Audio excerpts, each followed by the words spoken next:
Storm clouds rolled above Blackthorn Keep like bruises across the sky, while Duke Lucien d'Armand stood alone on the northern battlements, watching smoke rise from villages he no longer recognized as his own. The man they called the Iron Duke had conquered territories, crushed rebellions, and broken noble houses with nothing more than a signature and a cold stare. But standing there that morning, surrounded by stone and silence, he realized something far more dangerous than any army. He had become exactly what his enemies always claimed he was: a monster. And monsters, he was learning, eventually run out of things to destroy except themselves. If you want to see how a man built entirely from fear learns what it means to burn for something real, stay with me until the end. Drop a comment telling me what city you're watching from. And don't forget to hit that like button, because this story is about to take you somewhere most romance never dares to go. The betrayal happened on a Tuesday. Lucien remembered that detail because Tuesdays were execution days at Blackthorn Keep, and he had been reviewing death warrants when the messenger arrived covered in mud and terror. The boy could barely speak through his gasping breaths, but the sealed letter he carried told the story well enough. 3 of Lucien's most trusted bannermen had conspired with Lord Cassian Vero to overthrow him. They had been selling military secrets to rival houses for months. They had planned to poison him during the upcoming Winter Ascension Ball. They had already murdered his master of arms 2 nights prior and staged it as a hunting accident. Lucien read the letter twice in absolute silence while his council chamber emptied around him. His advisors fled like rats from a sinking ship, suddenly remembering urgent business elsewhere. Only his captain of the guard remained, a scarred veteran named Greaves who had served the d'Armand family for 30 years. "Your Grace," Greaves said quietly, "what are your orders?" Lucien set the letter down with the kind of precision that made men nervous. "Bring them to me alive. All 3. I want them in chains before sundown. And Lord Vero." Lucien smiled without warmth. "Cassian gets to wait. Let him wonder when I'm coming.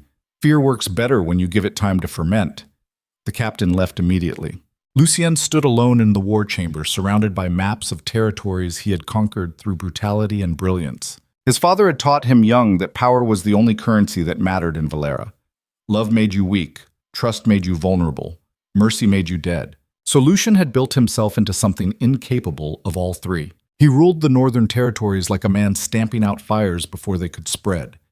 Thieves lost hands, traitors disappeared into the cliff prisons where screams got swallowed by ocean waves. Noble houses survived only by remaining useful, and usefulness was measured in gold, soldiers, and absolute obedience. The kingdom called him the Iron Duke because nothing soft had survived long enough inside him to be remembered. But standing there that afternoon, staring at the names of men he had trusted, Lucien felt something crack inside his chest that had nothing to do with surprise. It felt like confirmation. Every instinct he had ever developed told him that betrayal was inevitable. People were selfish. Loyalty was temporary. Power was the only relationship that lasted because power was the only thing you could truly control. And yet some small, stubborn part of him had hoped he was wrong. That part died quietly while storm clouds gathered overhead. By evening, all 3 traitors were chained in the dungeons beneath Blackthorn Keep. Lucien descended the stone steps alone, refusing guards or witnesses. The air down there smelled like salt water and old blood, a combination that reminded him of childhood nightmares he had spent decades trying to forget. The torches threw shadows that moved like living things across walls carved from black volcanic rock. The first traitor was Lord Matthias Crane, a minor noble who had served as Lucien's diplomatic envoy for 6 years. He was weeping when Lucien arrived, his fine clothes already torn and filthy. "Please," Matthias begged. "Your Grace, please, I had no choice. Vero threatened my family. He said he would kill my daughter if I didn't cooperate." Lucien studied him the way a scientist might study an insect pinned to a board. "So you sold me out to save her?" "Yes." "God forgive me, yes. And where is your daughter now?" "Safe." Vero promised she would be safe if I helped him. Lucien crouched down until they were eye level. "Let me teach you something about promises, Matthias. Men like Cassian Vero don't keep them. Your daughter was dead the moment you agreed to his terms. He killed her 3 days ago and dumped her body in the river to make sure you stayed motivated." The color drained from Matthias's face. No, you're lying." "I'm many things," Lucien said quietly, "but I've never needed to lie to break a man." He stood and walked away while Matthias screamed behind him. The second traitor was Sir Roland Vex, a knight who had fought beside Lucien during the Borderland Wars. They had saved each other's lives more than once. Roland didn't beg. He just sat in his chains and stared at the wall like a man who had already accepted his fate. "Why?" Lucien asked him. Roland looked up with hollow eyes. "Because you're a tyrant, Lucien. You've always been a tyrant. The only difference is now you've gotten powerful enough that nobody can stop you except through conspiracy. I've kept the Northern Territories stable for a decade. You've kept them terrified. Stability and terror are the same thing when dealing with ambitious men." Roland laughed bitterly. "You really believe that, don't you? You think fear is the same as respect. Control is the same as loyalty. You've built an empire on the backs of people who hate you, and you can't even see it because you've never learned the difference between ruling and owning." Lucien's expression didn't change. "If I'm such a monster, why did you serve me for so long?" "Because I thought you might change. Because I remembered the boy you used to be before your mother was murdered. Before you decided the only way to survive was to become worse than the men who killed her. That boy is dead." "I know," Roland said quietly. "That's why I agreed to help kill you." Lucien stared at him for a long moment, then turned and walked away without another word. The third traitor was different. His name was Lord Edric Thorne, and he had been Lucien's closest friend since childhood. They had grown up together in the same castle, trained with the same swordmasters, survived the same bloody coup that had orphaned them both when they were barely teenagers. Edric was the only person in the world Lucien had ever trusted completely, and Edric had sold him out for 30,000 gold crowns. When Lucien entered his cell, Edric was sitting calmly on the stone bench like a man waiting for an appointment. He looked up without fear, without shame, without anything resembling regret. "Lucien," he said evenly. "Edric." Silence filled the space between them like a third presence. Finally, Lucien spoke. 30,000. That's what Cassian paid you." Edric nodded. It seemed like a fair price. "For what?" "For my conscience." "I've watched you turn into a monster over the last 10 years, Lucien. I've watched you execute men for crimes their sons committed. I've watched you burn villages because their taxes came in late. I've watched you become exactly the kind of tyrant we swore we would never serve when we were boys hiding in the crypts during the uprising. We swore a lot of things when we were boys, and you broke every single one of them." Lucien felt something dangerous rising in his chest, hot and sharp. "I kept you alive. I made you a lord. I gave you lands, titles, wealth beyond anything your family ever had, and I would have followed you into hell for any of it," Edric said quietly, "if you had ever once asked me to instead of commanding me. But you don't know how to ask, Lucien. You only know how to take. You think loyalty is something you buy with gold and fear, but all you've really bought is obedience. And obedience dies the second someone offers a better deal. So Cassian offered you a better deal. He offered me my soul back." Lucien stared at him. "What does that mean?" "It means I'm tired of watching you destroy everything you touch. It means I'm tired of being complicit in your cruelty. It means I would rather die a traitor than live as the man who helped you become this." The silence that followed felt like the world ending. Lucien turned and walked to the cell door, then stopped without looking back. "I'm not going to execute you," he said finally. Edric's voice came from behind him, confused. "What?" "I'm going to let you live. I'm going to strip your titles, seize your lands, and exile you from the Northern Territories forever. You'll spend the rest of your life as a homeless beggar with nothing but the memory of what you used to be. And every night when you're sleeping in ditches and begging for scraps, you'll remember that I gave you mercy when you didn't deserve it. You'll remember that even at my worst, I was more human than you gave me credit for." Edric's voice cracked. "Lucien, please, just kill me."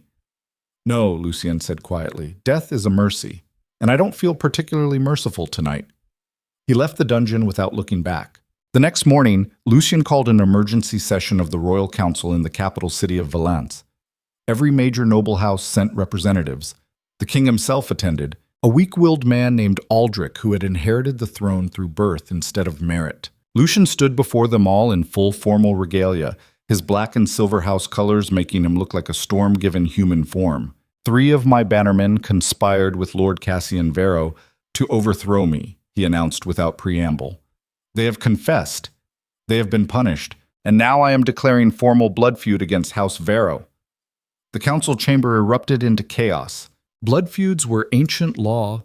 Rarely invoked, almost always catastrophic. They gave noble houses the legal right to wage private war against each other without royal intervention. King Aldrich stood from his throne, visibly shaking. Your Grace, this is extreme. Perhaps we should investigate further before declaring open conflict. Lucien turned his cold stare on the king. With respect, Your Majesty, this is not a request. Blood feud is my right under the old laws. Unless you intend to strip me of my titles and lands, I suggest you sit down and let me handle my own affairs. The king sat down. Lord Cassian Varro stood from the far side of the chamber, a handsome man with silver hair and the kind of smile that made weak men feel safe. Your Grace, surely we can resolve this through negotiation. I had no knowledge of any conspiracy. Lucien smiled without warmth. Then I'm sure you won't mind if I search your estates, question your servants, examine your financial records. Cassian's smile faltered slightly. That would be highly irregular. So is murdering my master of arms and bribing my friends to poison me. The chamber went silent. I will give you 1 week to surrender yourself for trial, Lucien continued. If you refuse, I will consider it a declaration of war.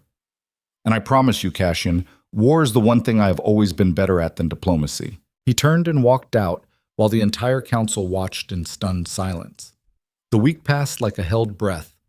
Cassian Varro did not surrender. Instead, he rallied his allies, sent messages to rival houses, called in favors from corrupt ministers. Within days, half the kingdom was choosing sides in a conflict that threatened to tear Valera apart. And standing at the center of it all was Lucien d'Armand, the Iron Duke, a man who had spent his entire life believing that power was the only thing worth protecting. Until Lady Seraphina Vale arrived at Blackthorn Keep under royal decree. She came on a gray morning when the ocean was restless and the sky looked like ash. Lucien watched her carriage approach from his private study, already irritated by the interruption. He had been planning military strategies for the coming conflict with Cassian, and the last thing he needed was political distractions. His steward knocked quietly. Your Grace, Lady Seraphina has arrived. Send her to the guest chambers. I'll receive her at dinner. She asked to see you immediately. Lucien looked up sharply. Did she? The steward shifted uncomfortably. She said, and I quote, that she didn't travel 300 miles in the rain to be treated like luggage waiting to be unpacked. Lucien almost smiled despite himself. Send her up. Seraphina Vale entered his study like a woman walking into her own home instead of a fortress ruled by the most feared man in Valera. She was younger than Lucien expected, maybe 25, with dark hair and this kind of sharp eyes that missed nothing. She wore simple traveling clothes instead of court finery, and she moved with the confidence of someone who had nothing left to lose. Lucien stood from his desk. Lady Seraphina, welcome to Blackthorn Keep. She looked around the study with obvious judgment. It's exactly as grim as I imagined. I don't decorate for comfort, clearly. Lucien studied her with the same intensity he used on battle maps. You're here because your father committed treason against the crown. The king executed him and seized your family's lands. As part of the settlement, you've been placed under my guardianship. Is that what they're calling it now? Seraphina said flatly. Guardianship. What would you call it? Exile. Punishment. Political theater designed to humiliate what's left of my family name. All accurate, Lucien admitted. But guardianship sounds better in the official documents. She stared at him with something close to disgust. You know what I heard about you on the road here? I heard that Duke Lucien d'Armand is the cruelest man in Valera, that you execute people for looking at you wrong, that you burned an entire village because their taxes were 3 days late. Only 2 of those things are true. Which 2? Lucien smiled coldly. I'll let you figure that out. Seraphina stepped closer, close enough that most people would have been trembling. A man who rules through fear eventually discovers he is feared, even by himself. The entire study seemed to freeze. Nobody had spoken to Lucien like that in years. His advisors kowtowed, his soldiers saluted, his enemies begged.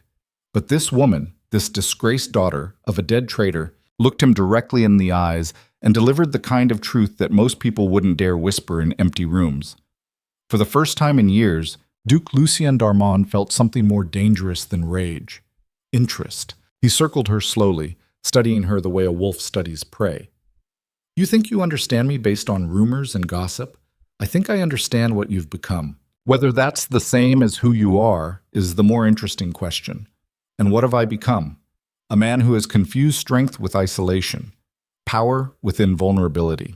A man so terrified of being hurt that he hurts everyone first, just to maintain control of the narrative. Lucien stopped circling.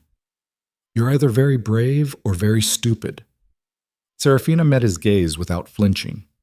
I'm already ruined, Your Grace. My father was executed as a traitor. My family's wealth is gone. My reputation is destroyed. You can't threaten me with consequences when I've already lost everything that mattered. Which means for the first time in your life, you're talking to someone who has absolutely nothing to fear from you. The silence that followed felt like lightning waiting to strike. Lucien realized with uncomfortable clarity that she was right. Every relationship he had ever built was constructed on foundation of fear and obligation. People served him because they were afraid of what he would do if they didn't. They obeyed because disobedience meant punishment. They smiled because frowning meant consequences. But Serafina had already endured the worst consequences imaginable, which made her the most dangerous person in Blackthorn Keep. You'll stay in the East Wing, Lucien said finally. You'll attend court functions as required. You'll represent yourself appropriately. Beyond that, your time is your own. How generous. It's practical. I have a war to plan, and I don't have time to babysit a political refugee. Serafina smiled without warmth. Then we understand each other perfectly, Your Grace. I'll stay out of your way, and you can continue pretending that ruling through violence is the same as actually leading people. She turned and walked out before he could respond. Lucien stood alone in his study, staring at the space where she had been, feeling something unfamiliar stirring in his chest. It took him several minutes to identify the feeling. Curiosity. And curiosity, he was about to learn, was far more dangerous than any army Cassian Vero could ever raise against him. The next 3 weeks passed in escalating tension. Lucien prepared for war with the methodical precision that had made him legendary. He called in soldiers from outlying territories. He fortified the approaches to Blackthorn Keep. He sent spies into Cassian's lands to gather intelligence on troop movements and supply lines. And through it all, Serafina haunted his castle like a ghost that refused to be ignored. She appeared at council meetings uninvited and asked questions that made his advisors uncomfortable. She walked through the villages beyond the castle walls and returned with reports about taxation policies that were strangling the common people. She challenged his decisions openly, loudly, in front of men who would have been executed for showing half as much defiance. Your grain shipments to the southern territories are late again, she announced during one particularly tense war council. The people there are starving while you stockpile supplies for a conflict that hasn't even started yet. Lucien looked up from his maps. Those supplies are necessary for the coming campaign. Those people are your subjects. They're dying while you play war games with other nobles. War games, Lucien repeated coldly. Is that what you think this is? I think you've spent so long treating human lives as strategic resources that you've forgotten they're actually human. Every advisor in the room held their breath. Lucien stood slowly, his presence filling the space like gathering storm clouds. You will leave, now. Serafina didn't move. Make me. The challenge hung in the air like drawn steel. For a long moment, nobody breathed. Then Lucien smiled, and it was the kind of smile that preceded violence. Captain Greaves, escort Lady Serafina to her chambers. Make sure she understands that council meetings are not open forums for political theater. Greaves stepped forward reluctantly. Serafina looked directly at Lucien. A crown built only on fear collapses the moment fear changes sides. Then she turned and walked out with Greaves trailing behind her. The council chamber erupted into nervous conversation the moment she was gone. Lucien silenced them with a gesture. Back to work. We have a war to win. But that night, alone in his private chambers, Lucien found himself thinking about her words more than he thought about military strategy. A crown built only on fear collapses the moment fear changes sides. He had built his entire life on the principle that fear was reliable. Fear was controllable. Fear was the one human emotion that could be weaponized and deployed with precision. But Serafina had exposed the flaw in that philosophy. Fear only worked on people who had something to lose. And what happened when you ruled a kingdom full of people who had already lost everything? The question kept him awake until dawn. 3 days later, Cassian Vero sent his formal response to Lucien's blood feud declaration. It arrived in the form of a severed head delivered in a wooden box. The head belonged to one of Lucian's minor bannermen, a lord named Thomas Ashford, who had been visiting family in neutral territory. Cassian had ambushed him on the road, executed him without trial, and sent his remains as a message. The note attached to the box was written in elegant script. For every man of mine you threaten, I will kill 2 of yours. This is not a war you can win through intimidation, Darmond. I have allies you don't even know about. Surrender now, and I might let you keep your head attached to your shoulders. Lucien read the note 3 times in absolute silence. Then he walked to Seraphina's chambers and knocked on the door. She opened it wearing a simple dress, her hair still damp from washing. She took one look at his expression and stepped aside. Come in. Lucien entered and closed the door behind him. They stood in the center of her room, surrounded by books she had been reading and maps she had been studying. For a long moment, neither of them spoke. Finally, Seraphina broke the silence. What happened? Cassian killed Lord Ashford, sent me his head in a box. Her expression flickered with something that might have been sympathy. I'm sorry. Don't be. Ashford knew the risks when he swore his oath to me. That doesn't make his death less tragic. Tragedy is a luxury, Lucien said quietly. War is just mathematics. Cassian thinks he can intimidate me by killing my allies. He's wrong. All he's done is prove that he's willing to fight without honor. And what are you willing to do? Lucien met her eyes. Whatever it takes to win. Even if it means becoming the monster everyone already thinks you are. I've always been a monster, Seraphina. The only question is whether I'm a useful monster or a destructive one. She stepped closer, studying him with those sharp eyes that seemed to see straight through his armor. You know what I think? What?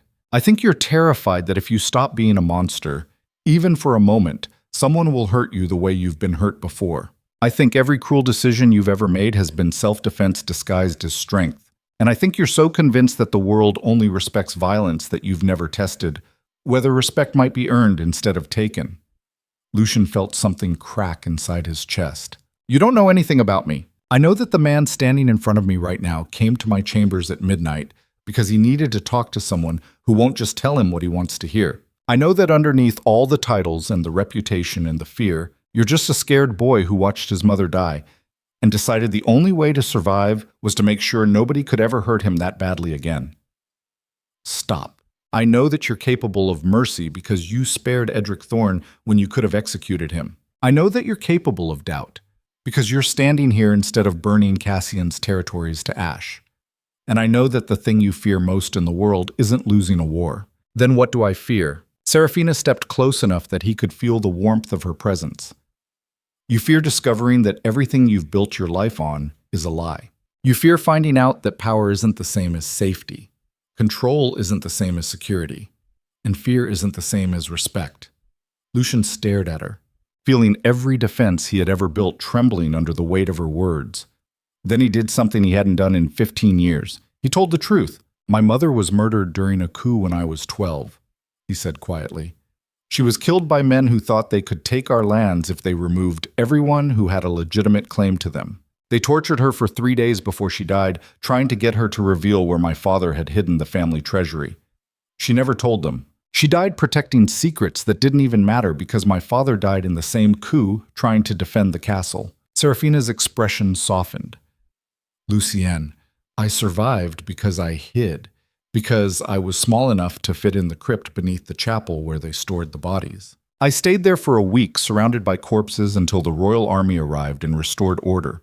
And every single night I was down there, I swore to myself that I would never be weak enough to die like that. I would never trust anyone enough to be betrayed.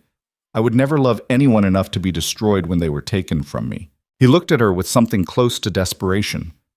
So yes, you're right. I am terrified. I am terrified that the moment I let my guard down, the moment I stop being the monster everyone fears, someone will kill me the way they killed my mother. And I would rather be hated and alive than loved and dead. The silence that followed felt like the world holding its breath. Then Seraphina did something that shattered every remaining wall Lucien had built around himself. She reached out and took his hand. Her touch was warm, steady, unafraid. I'm not asking you to stop being strong, she said softly. I'm asking you to consider that strength doesn't have to mean standing alone, that protecting yourself doesn't have to mean destroying everyone around you. That the thing you've been calling survival might actually just be a slower way of dying. Lucien looked down at their joined hands like he was seeing a miracle. "What if you're wrong?" he whispered. "What if I let my guard down and everything falls apart? Then at least you'll know you tried to be more than what fear made you." They stood there in the candlelight while rain began falling outside, two broken people trying to figure out whether the pieces they carried could fit together into something whole. And somewhere in the distance, war drums began to beat. Because Cassian Vero was marching toward Blackthorn Keep with an army of 10,000 soldiers, and the only thing standing between Lucien and total destruction was the choice he was about to make. Trust the woman who saw him as human, or remain the monster who had kept him alive this long. The decision Lucien made that night would haunt him for the rest of his life, but not for the reasons anyone expected. He chose trust. Not because he believed Serafina was right about everything.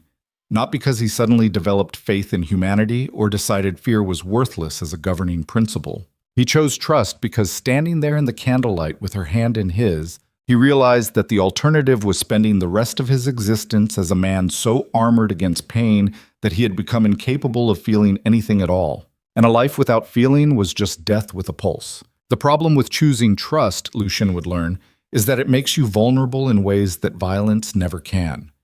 A sword wound heals. Betrayal carves itself into your bones and stays there forever, changing the architecture of who you are. But he didn't know that yet.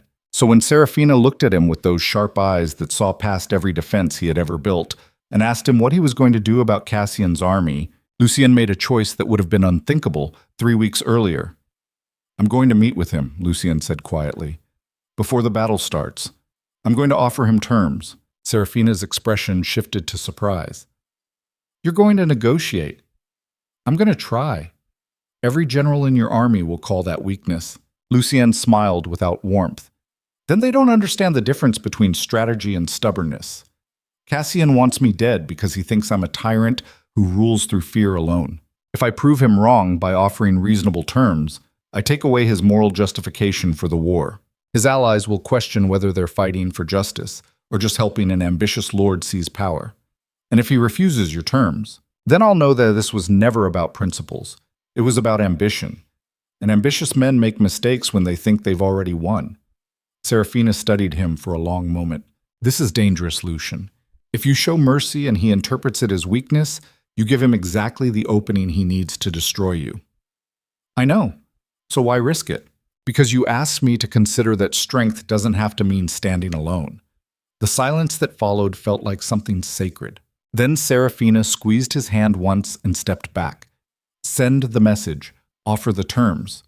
But Lucien, if this goes wrong, if he betrays the parley or uses your offer against you, I need you to promise me something." "What?" "Don't let mercy turn you back into the monster you're trying not to be. Whatever happens, remember that choosing to try something different wasn't weakness. It was courage." Lucien looked at her like a man memorizing a face before walking into battle. "I'll remember." He left her chambers knowing that the next 48 hours would either prove that redemption was possible or confirm that everything his father had ever taught him about power was true. The message went out at dawn. Lucien sent a formal request for parley under the old laws of honorable warfare, offering to meet Cassian on neutral ground with no more than 3 witnesses each. The terms he proposed were deliberately generous. Cassian would withdraw his forces, apologize publicly for the conspiracy, and pay reparations to the families of those killed in the initial betrayal.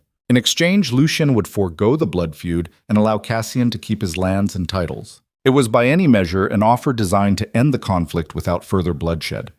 Captain Greaves delivered the message personally, riding hard through enemy territory with a white flag of truce. He returned 36 hours later covered in mud and exhaustion, carrying Cassian's response. Lucien opened the sealed letter in his war chamber, surrounded by his remaining advisors. The message was short. "I accept your parley terms. Meet me at the ruins of Thornwatch Tower 3 days hence at midday. Come alone or don't come at all.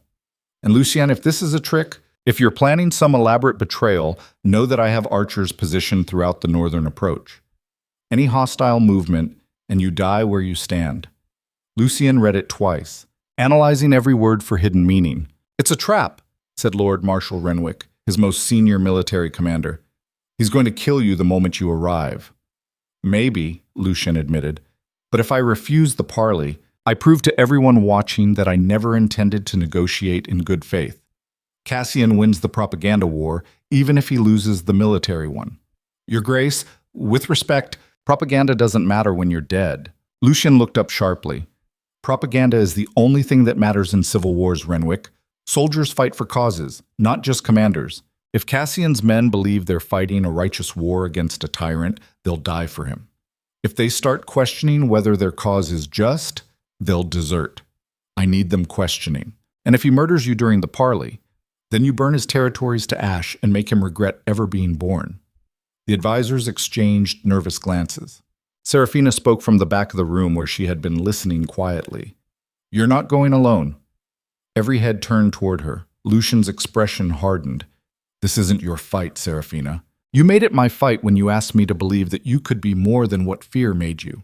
I'm coming with you as one of your 3 witnesses. Absolutely not. She stepped forward with the kind of determination that made grown men nervous.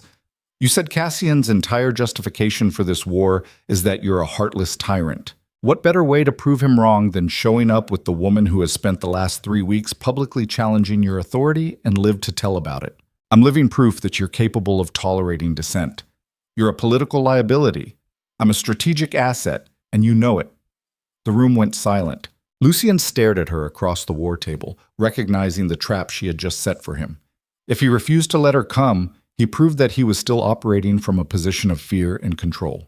If he agreed, he put her life at risk during what might very well be an ambush. It was the kind of choice that had no good answer. Fine, he said finally. You can come. But you stay behind me at all times, and if violence breaks out, you run. Immediately. No arguments. Serafina smiled. I wouldn't dream of arguing with the Iron Duke. The sarcasm in her voice made half the advisors flinch. Lucien almost smiled despite himself. The 3 days before the parley passed like a countdown to execution. Lucien spent his time preparing contingency plans for every possible outcome. He positioned troops in strategic locations throughout the northern territories. He sent encrypted messages to allies in the capital. He made arrangements for Serafina to be evacuated immediately if the parley went wrong. And late at night, when the castle was quiet and the ocean wind howled through the stone corridors, he found himself standing outside her chambers more often than he admitted even to himself. One night she opened the door before he could knock. Can't sleep, she asked. War does that to me. She stepped aside. Come in. They sat together by her fireplace while rain hammered against the windows.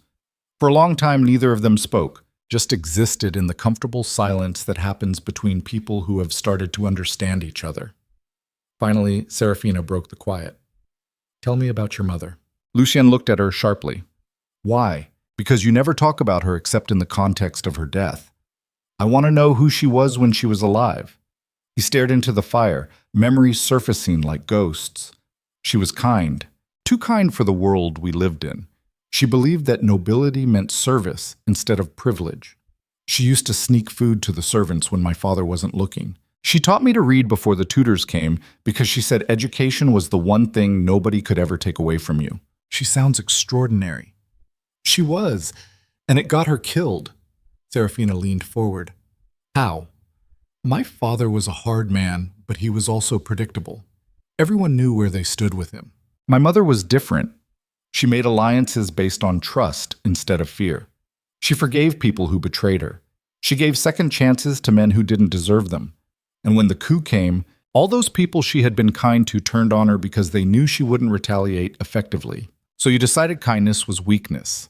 I decided kindness was suicide. And now, Lucien looked at her. Now I'm starting to wonder if the thing I've been calling survival was actually just a slower way of dying. The fire crackled between them. Serafina reached out and touched his hand. Whatever happens at that parley, Lucien, I want you to know something. What? I don't think you're a monster. I think you're a man who has been hurt so badly that you turned yourself into a weapon as self-defense. But weapons don't have to stay sharp forever. Sometimes the bravest thing you can do is let yourself become human again. And if being human gets me killed, then at least you'll die knowing you tried to be more than what pain made you. Lucien stared at her, feeling something crack open inside his chest that had been sealed shut for 15 years. He leaned forward slowly, giving her time to pull away. She didn't. Their kiss was not gentle. It was desperate and hungry and tasted like two people who had spent too long denying themselves any kind of softness. When they finally broke apart, both of them were breathing hard. "This is a terrible idea," Lucien said quietly. "Probably," Serafina agreed. "If the parley goes wrong, if Cassian kills me, you'll be left alone in a castle full of enemies. I've been alone before. I survived. This is different, I know." They kissed again, and this time there was no hesitation, no doubt. Just two damaged people trying to find something worth protecting in a world that seemed designed to destroy everything beautiful. Later, when Serafina had fallen asleep beside him, Lucien lay awake staring at the ceiling and thinking about the terrible arithmetic of love in a violent world. His father had taught him that attachment was liability, that caring about someone gave your enemies a target, that the moment you loved something, you created the possibility of losing it. And lying there with Serafina breathing softly against his chest, Lucien realized his father had been absolutely right, which meant the thing growing between them was the most dangerous weapon anyone could ever use against him. But for the first time in his life, Lucien found himself thinking that some weapons were worth the risk. The morning of the parley arrived cold and gray. Lucien dressed in his formal house colors, but wore leather armor underneath instead of the ceremonial plate that would have been traditional. Serafina wore a simple traveling dress in dark green, practical and understated. Captain Greaves and Lord Marshal Renwick would serve as his other two witnesses. They rode out from Blackthorn Keep just after dawn, a small party of 4 moving through territories that felt more hostile with every mile. Lucien could feel eyes watching from the forests, could sense the tension in every village they passed. War was coming whether the parley succeeded or not. The ruins of Thornwatch Tower stood on a windswept hill overlooking the border between Lucien's lands and neutral territory. It had been a fortress once, centuries ago, before some forgotten conflict had reduced it to scattered stone and broken walls. Cassian was already there waiting. He stood in the center of the ruins surrounded by his 3 witnesses, a priest, a magistrate, and his younger brother Marcus, who served as his military commander. All 4 of them were armed despite the terms of parley. Lucien dismounted slowly, every sense alert for danger. Cassian smiled when he saw Serafina. How touching. The Iron Duke brought his pet to watch him beg for mercy. Serafina stepped forward before Lucien could respond. "I'm here to witness whether you're capable of honor, Lord Vero. So far the evidence isn't encouraging." Cassian's smile turned cold. "Careful. Girl, you're a long way from anyone who cares if you live or die." Lucien moved between them with the kind of casual threat that made experienced soldiers nervous. "The terms of parley protect all witnesses equally, Cassian. Touch her, and this meeting ends with your blood on the stones." "Such passion," Cassian mocked. "Tell me, Lucien, how does it feel to finally have something worth protecting? Does it keep you awake at night, knowing that I could take it away from you any time I wanted?" "Is that what this is about?" Lucien asked quietly. "Proving you can hurt me. This is about justice, about ending your reign of terror over the northern territories, about showing the kingdom that tyrants can be defeated." Noble words from a man who murdered Lord Ashford in cold blood. Ashford was a casualty of war. There was no war when you killed him. There was a blood feud. You escalated it into open conflict because you needed an excuse to attack me. Cassian's expression hardened. "You don't get to lecture me about escalation, Darmond. You've built your entire reputation on violence and intimidation. You execute people for minor infractions. You destroyed House Merrick over a property dispute. You turned the northern territories into your personal prison camp. I brought stability to territories that were drowning in chaos. You brought oppression." The argument was going exactly where Lucien expected, which meant it was time to change tactics. "I'm offering you terms," Lucien said formally. "Withdraw your forces, apologize publicly for the conspiracy, pay reparations to the families of those killed. In exchange, I forgo the blood feud and you keep your lands and titles." Cassian laughed. "You think I'm going to accept surrender terms when I have 10,000 soldiers ready to burn Blackthorn Keep to the ground? These aren't surrender terms. They're peace terms. There's a difference. Not from where I'm standing." "Then let me make something clear," Lucien said quietly. "You have 10,000 soldiers. I have 6,000. You have better numbers. I have better position and supply lines that actually work. You have enthusiastic allies who think this is about justice. I have experienced commanders who know this is about survival. If we fight, thousands of people will die. Villages will burn. The northern territories will be devastated. And at the end of it all, one of us will be dead and the other will be ruling over ash and corpses. So you admit you might lose. I admit that nobody wins in civil wars, Cassian. We just decide which version of losing we can tolerate. Cassian studied him for a long moment. You know what I think? What? I think Lady Seraphina has made you soft.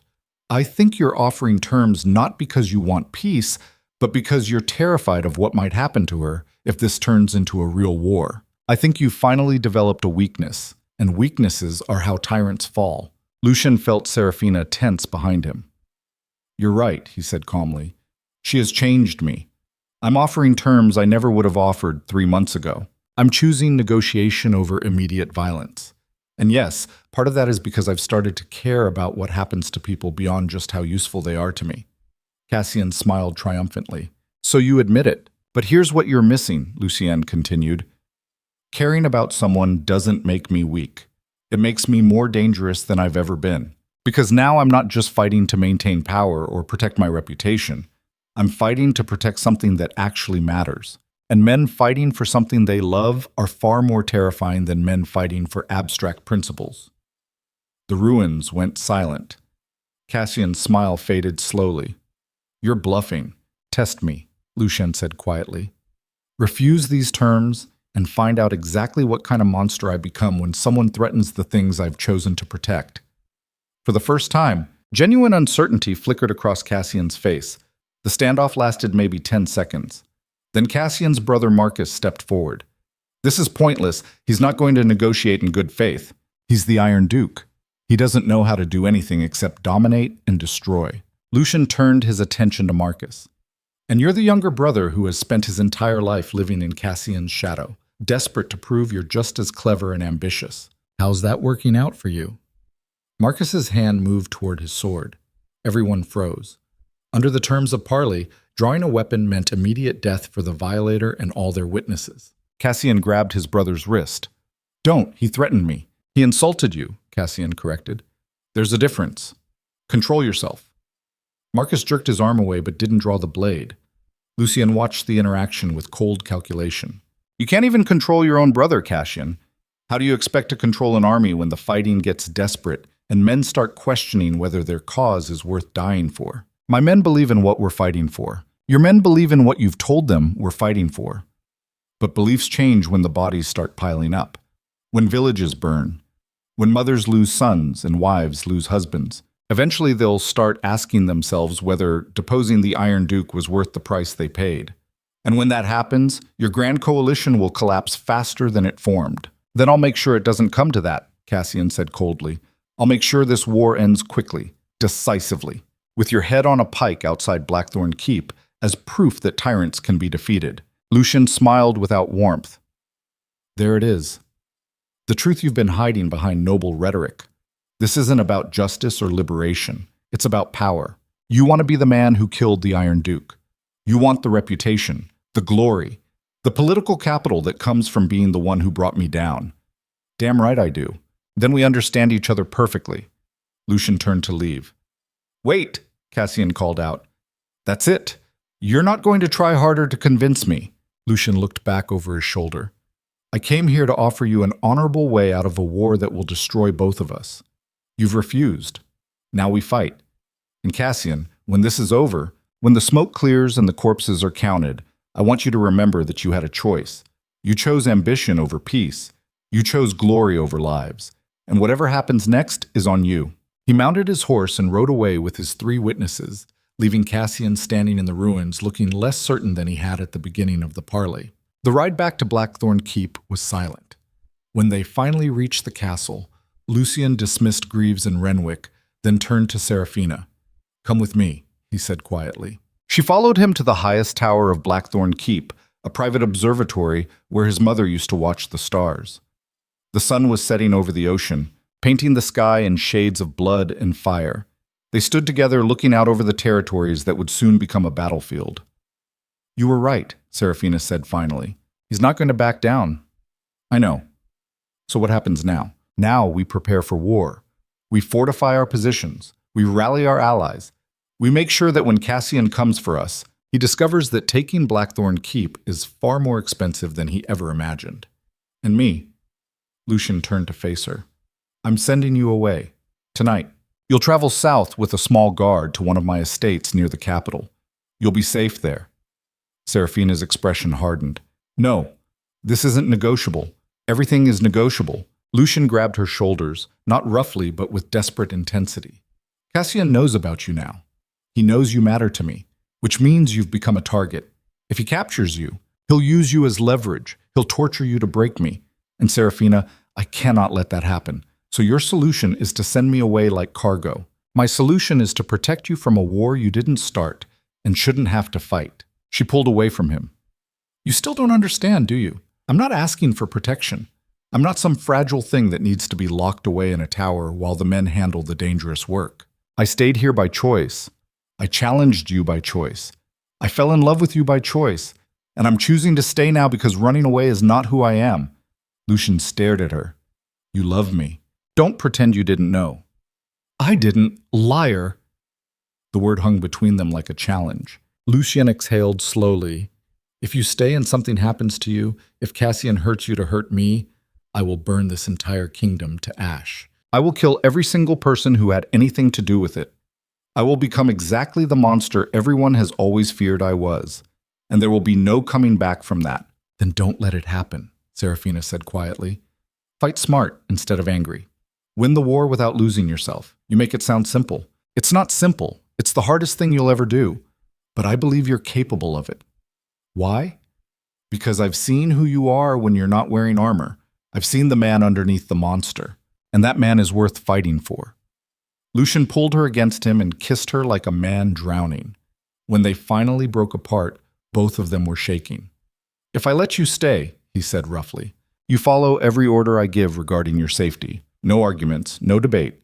Agreed. And if things go wrong, if the battle turns against us, you run. Promise me. Serafina met his eyes. I promise I'll do whatever gives us the best chance of survival, both of us. It wasn't the promise he wanted, but it was the one she was willing to make. That night, Lucien held her while darkness settled over Blackthorn Keep and tried not to think about all the ways this could end in tragedy.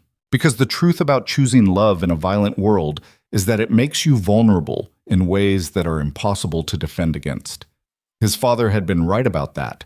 And in 3 days, when Cassian Vero's army arrived at the gates of Blackthorn Keep with siege engines and 10,000 soldiers ready to tear down everything Lucien had built, he would discover whether vulnerability was weakness or just a different kind of strength. The war began at dawn. Cassian's forces appeared on the horizon like a dark stain spreading across the landscape. 10,000 soldiers carrying banners of houses that had sworn to end Lucien's reign. Siege towers, battering rams, catapults designed to hurl burning pitch over castle walls. It was, by any measure, an overwhelming force. But Lucien had spent 15 years turning Blackthorn Keep into the most defensible fortress in the Northern Territories. And he had spent the last 3 days preparing to defend it like a man with everything to lose. Standing on the battlements beside Captain Greaves, watching the enemy army deploy into siege positions, Lucien felt something settle inside him that was equal parts terror and clarity.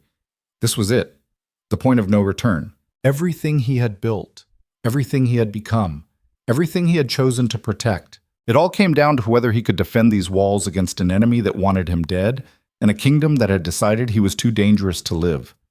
Serafina appeared beside him, dressed in leather armor someone had modified to fit her. I told you to stay in the inner keep, Lucien said without looking at her. And I ignored you. Are you really surprised? He almost smiled. No. They stood together watching death approach on 10,000 feet, and for just a moment Lucien allowed himself to imagine a world where this ended differently, where he and Serafina survived, where they built something better than what fear had created. Then Cassian's herald rode forward under a flag of truce and shouted the terms of surrender. Duke Lucien d'Armand, you are charged with tyranny, murder, and crimes against the noble houses of Valera. Surrender yourself for trial, and your soldiers will be allowed to live. Refuse, and we will take this castle stone by stone and hang every person inside from the walls. Lucien stepped to the edge of the battlements where everyone could see him. His voice carried across the killing ground like iron on stone. I am Lucien d'Armand, Duke of the Northern Territories, Lord of Blackthorn Keep, and I answer to no one except the king himself. If Cassian Vero wants me dead, tell him to come take my head personally, instead of hiding behind an army of men who don't even know why they're fighting." The herald retreated. 5 minutes later, the first catapult fired. The war for Blackthorn Keep had begun, and there would be no turning back now.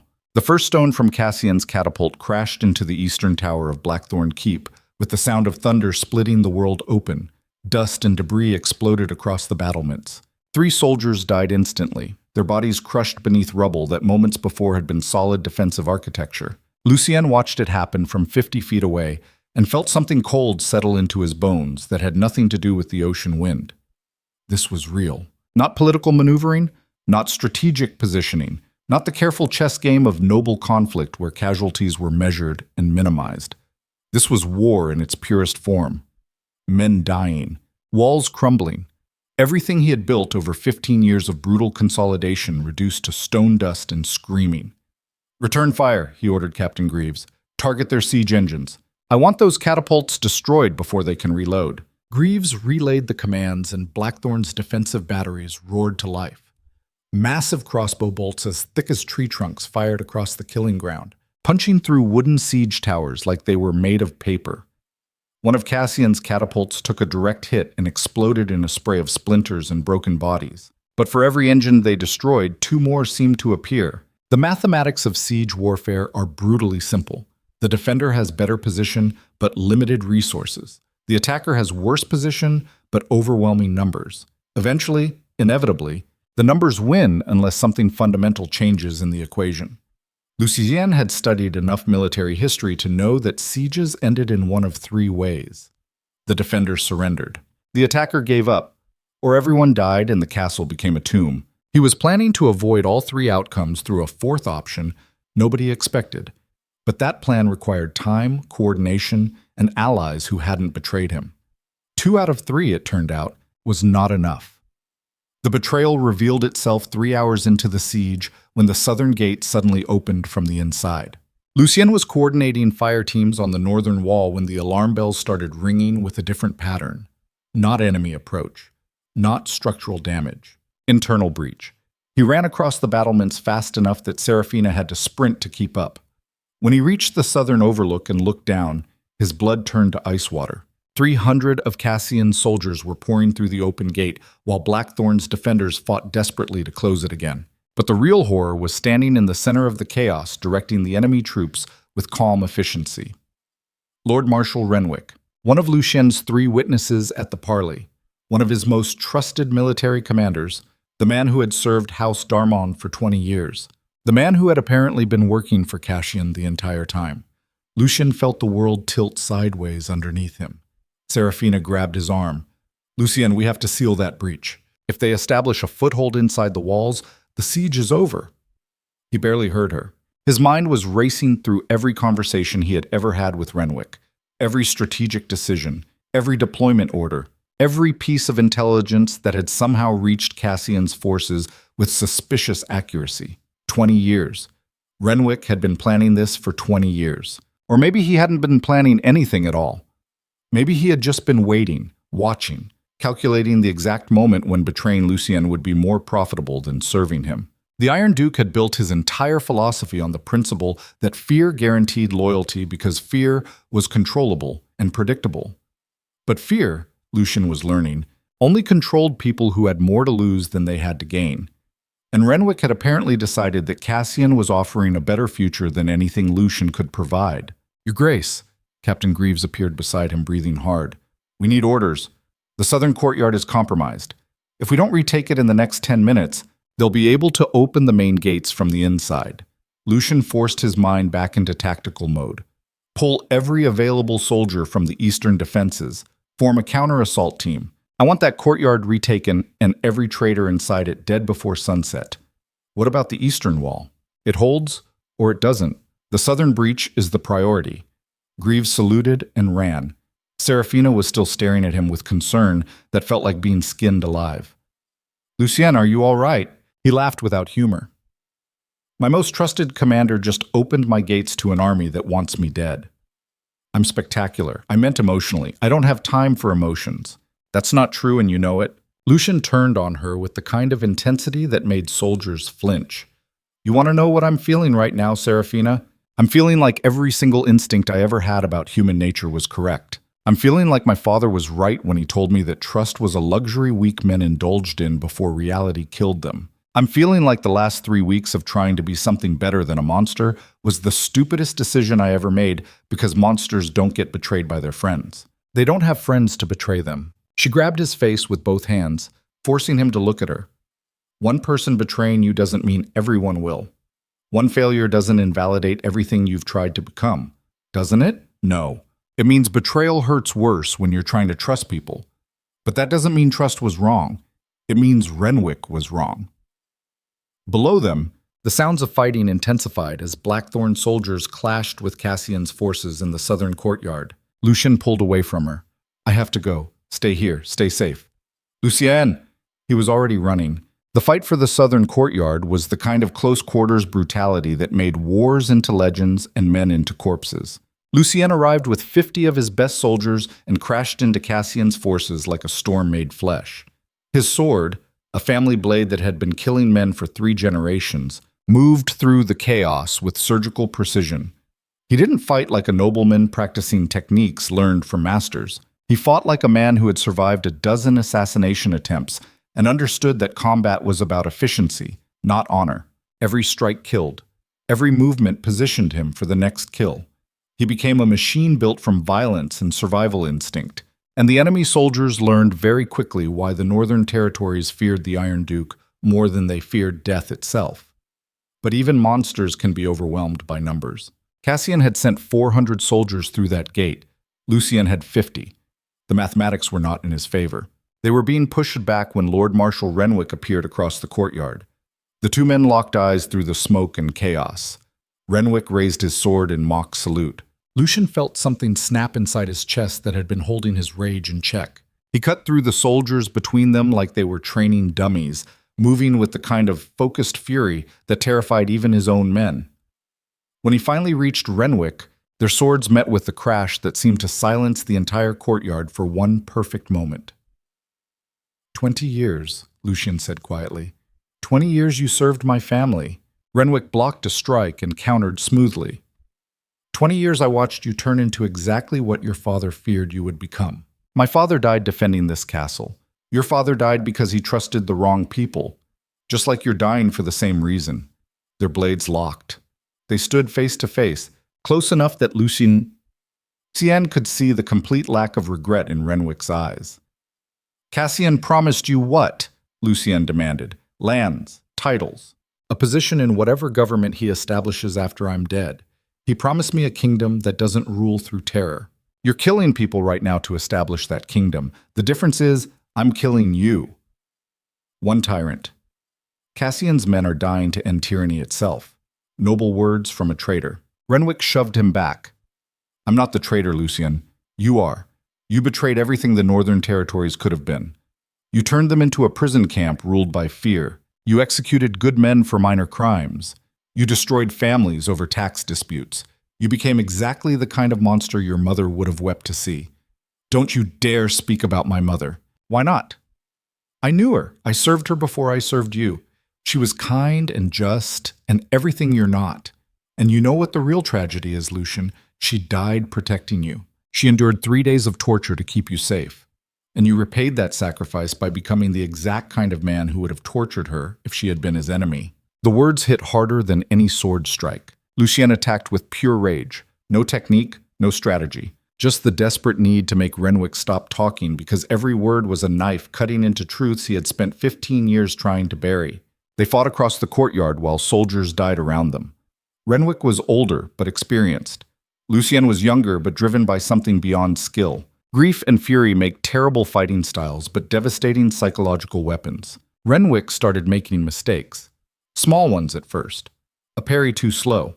A step too wide. The kind of errors that happen when you realize you're fighting someone who doesn't care if he lives or dies as long as he takes you with him.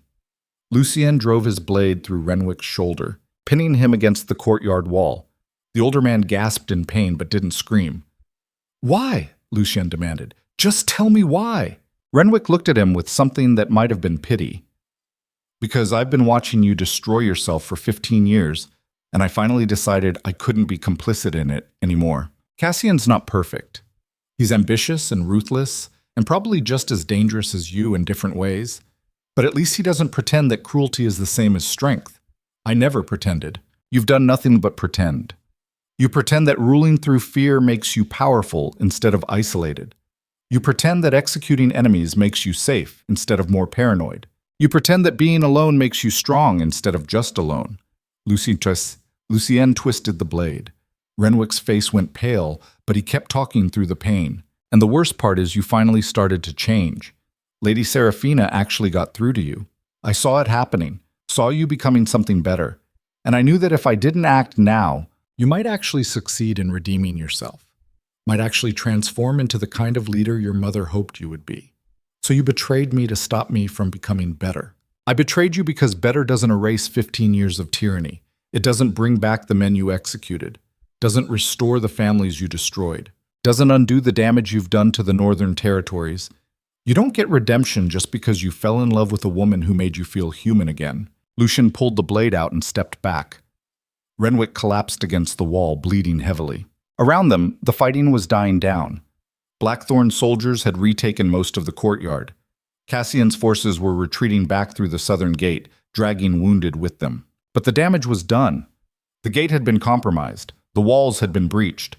Cassian now knew exactly how to break Blackthorn's defenses, because Renwick had given him the information. Lucien looked down at the man who had served his family for 2 decades and felt nothing but emptiness. Captain Greaves appeared beside him. Your Grace, what are your orders regarding the prisoner? Kill him, Lucien said flatly. Display his body on the walls as a message to anyone else considering betrayal. Greaves hesitated. Your Grace, he's wounded and unarmed. Executing him now would violate the codes of honorable warfare. I don't care about honor. I care about making it very clear what happens to traitors. But Your Grace, do it. Greaves saluted reluctantly and moved toward Renwick. Wait, everyone froze. Seraphina walked into the courtyard covered in dust and blood that wasn't hers. She had been fighting on the eastern wall and looked like she had been through hell. She walked straight to Lucien and grabbed his arm. Don't do this, she said quietly. He betrayed us. He opened the gates. He's responsible for every soldier who died today. I know. And killing him now makes you exactly what he accused you of being. He accused me of being a tyrant. Maybe he was right. No. He was wrong. He's been wrong about you for years. But if you execute an unarmed, wounded prisoner in front of your own soldiers, you prove him right. You prove that mercy was just a performance, that change was just manipulation, that the last 3 weeks meant nothing. Lucien stared at her. He tried to kill us both, and you stopped him. You won. Now prove that winning doesn't have to include becoming the monster everyone fears. The courtyard had gone completely silent. Every soldier within earshot was watching to see what the Iron Duke would do. This was the moment that would define not just the siege, but everything that came after. Lucien looked at Renwick bleeding against the wall, looked at Seraphina standing beside him with absolute faith in her eyes, looked at Captain Greaves waiting for orders, looked at his soldiers waiting to see if their duke was still the man they had always served or something different. The old Lucien, the Iron Duke who ruled through fear and crushed dissent without hesitation, would have executed Renwick without a second thought. But that Lucien had made choices that led to this exact moment. That Lucien had created enemies faster than he could destroy them. That Lucien had built an empire on foundations so fragile that one betrayal could shatter everything. Maybe Renwick was right. Maybe cruelty wasn't the same as strength. Maybe 15 years of violence had just been fear wearing different armor. Lucien sheathed his sword. Lock him in the dungeons, he told Greaves. Medical attention to keep him alive. He stands trial after the siege ends. Your Grace, those are my orders, Captain. Greaves saluted and gestured for soldiers to take Renwick away. The former Lord Marshal looked at Lucy with genuine surprise. Why? Because Lady Seraphina believes I'm capable of being better than what you think I am, Lucien said quietly. And I'm tired of proving her wrong. He turned and walked away before Renwick could respond. Seraphina caught up with him halfway across the courtyard. Thank you, she said. Don't thank me yet. We're still losing this siege. But you're not losing yourself. That matters more than you think. Does it? She grabbed his hand and held it tight. Yes. Because the thing you've never understood is that people don't follow strength alone. They follow strength that protects something worth protecting. And you just showed every soldier in this castle that you're willing to protect principles even when it's harder than just killing your enemies. Principles don't win wars. No, but they determine what kind of world exists after the war ends. They reached the northern battlements where smoke from burning siege engines stained the sky black. Cassian's army was regrouping for another assault. Captain Greaves appeared with a damage report that made Lucien's blood run cold. Eastern wall is holding but damaged. Southern gate is compromised. We've lost 300 soldiers. Medical supplies are running low. And Your Grace, our scouts report that Cassian received reinforcements overnight. His forces now number close to 15,000. Lucien closed his eyes. 15,000 against his remaining 3,000. The mathematics of siege warfare had just become impossible. We can't win this, Greaves said quietly. Not through conventional defense. We need to consider evacuation protocols. No, Lucien said flatly. If we evacuate, Cassian wins. He takes the castle, declares victory. Uses Blackthorn as his base to conquer the entire northern territories. Every family that supported me becomes a target. Every village that paid me taxes becomes enemy territory. Then what do you suggest? Lucien opened his eyes and looked at Serafina. She met his gaze and he saw her understand what he was thinking before he said it out loud. No, she said immediately. Absolutely not. It's the only option that changes the equation. It's suicide. It's a chance.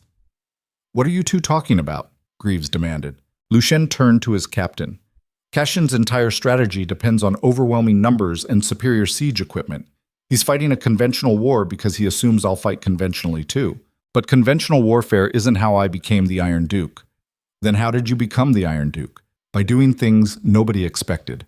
By taking risks that terrified my enemies. By understanding that sometimes the only way to win is to change the rules of the game completely. What does that mean? It means tonight, when Cassian's forces are exhausted from the assault and celebrating their reinforcements, I'm going to walk out the front gate with 20 soldiers and challenge him to single combat. The battlements went silent. Greaves stared at him like he had lost his mind. Your Grace, that's insane. It's strategy. It's suicide. Cassian will kill you the moment you step outside the walls. Maybe. Or maybe he'll accept the challenge because refusing would make him look like a coward in front of 15,000 soldiers who followed him here, expecting a righteous war. Maybe he's arrogant enough to believe he can beat me in single combat. And maybe, just maybe, when I kill him in front of his entire army, they'll lose the will to keep fighting. And if you lose, then Blackthorn falls. But it falls with me having tried everything possible instead of just waiting to be slaughtered inside these walls. Serafina grabbed his arm hard enough to hurt. This is because of what Renwick said, isn't it? You're trying to prove you're not a coward by doing the one thing guaranteed to get you killed. No, Lucien said quietly. I'm doing this because it's the only strategic option that doesn't end with everyone I care about dying slowly over the next 3 weeks as Cassian's siege engines reduce this castle to rubble. There has to be another way. There isn't. I've run the numbers. I've studied the maps. I've counted the soldiers and supplies and defensive capabilities. We can hold for maybe 10 days. Then we starve or surrender. This is the only move that changes the outcome. By betting your life on a duel, you might not win. Lucien smiled without warmth. I've never lost a duel in my life, Serafina. And I've fought men a lot more dangerous than Cassian Vero. You've never fought a duel where losing means the woman you love dies along with everyone else. The words hung in the air like smoke. Lucien looked at her and felt something inside him break and rebuild simultaneously. Then I won't lose, he said simply, because I finally have something worth staying alive for. He turned to Greaves. Send a message under flag of truce. Challenge delivered personally by me at sunset. Single combat. Winner takes Blackthorn Keep and control of the northern territories. All other forces stand down regardless of outcome. Your Grace, do it, Captain. That's an order. Greaves saluted and left to carry out commands he clearly thought were insane. Lucien and Serafina stood alone on the battlements watching the sun begin its descent toward the horizon. If you die tonight, she said quietly, I will never forgive you. If I die tonight, I'll be too dead to care about forgiveness. That's not funny. It's a little funny. She hit his arm hard enough to bruise. This is your life, Lucien, our life. You're gambling it on a single fight. I know. So why does it feel like you've already accepted that you might lose? Lucien turned to face her fully. Because I have. Because the moment I chose to trust you, to love you, to try being something better than the monster fear created, I accepted that vulnerability was part of the price. And vulnerability means acknowledging that I might fail, that I might lose, that everything I'm trying to protect might be destroyed despite my best efforts. Then why are you doing this? He touched her face gently. Because trying and failing is better than not trying at all.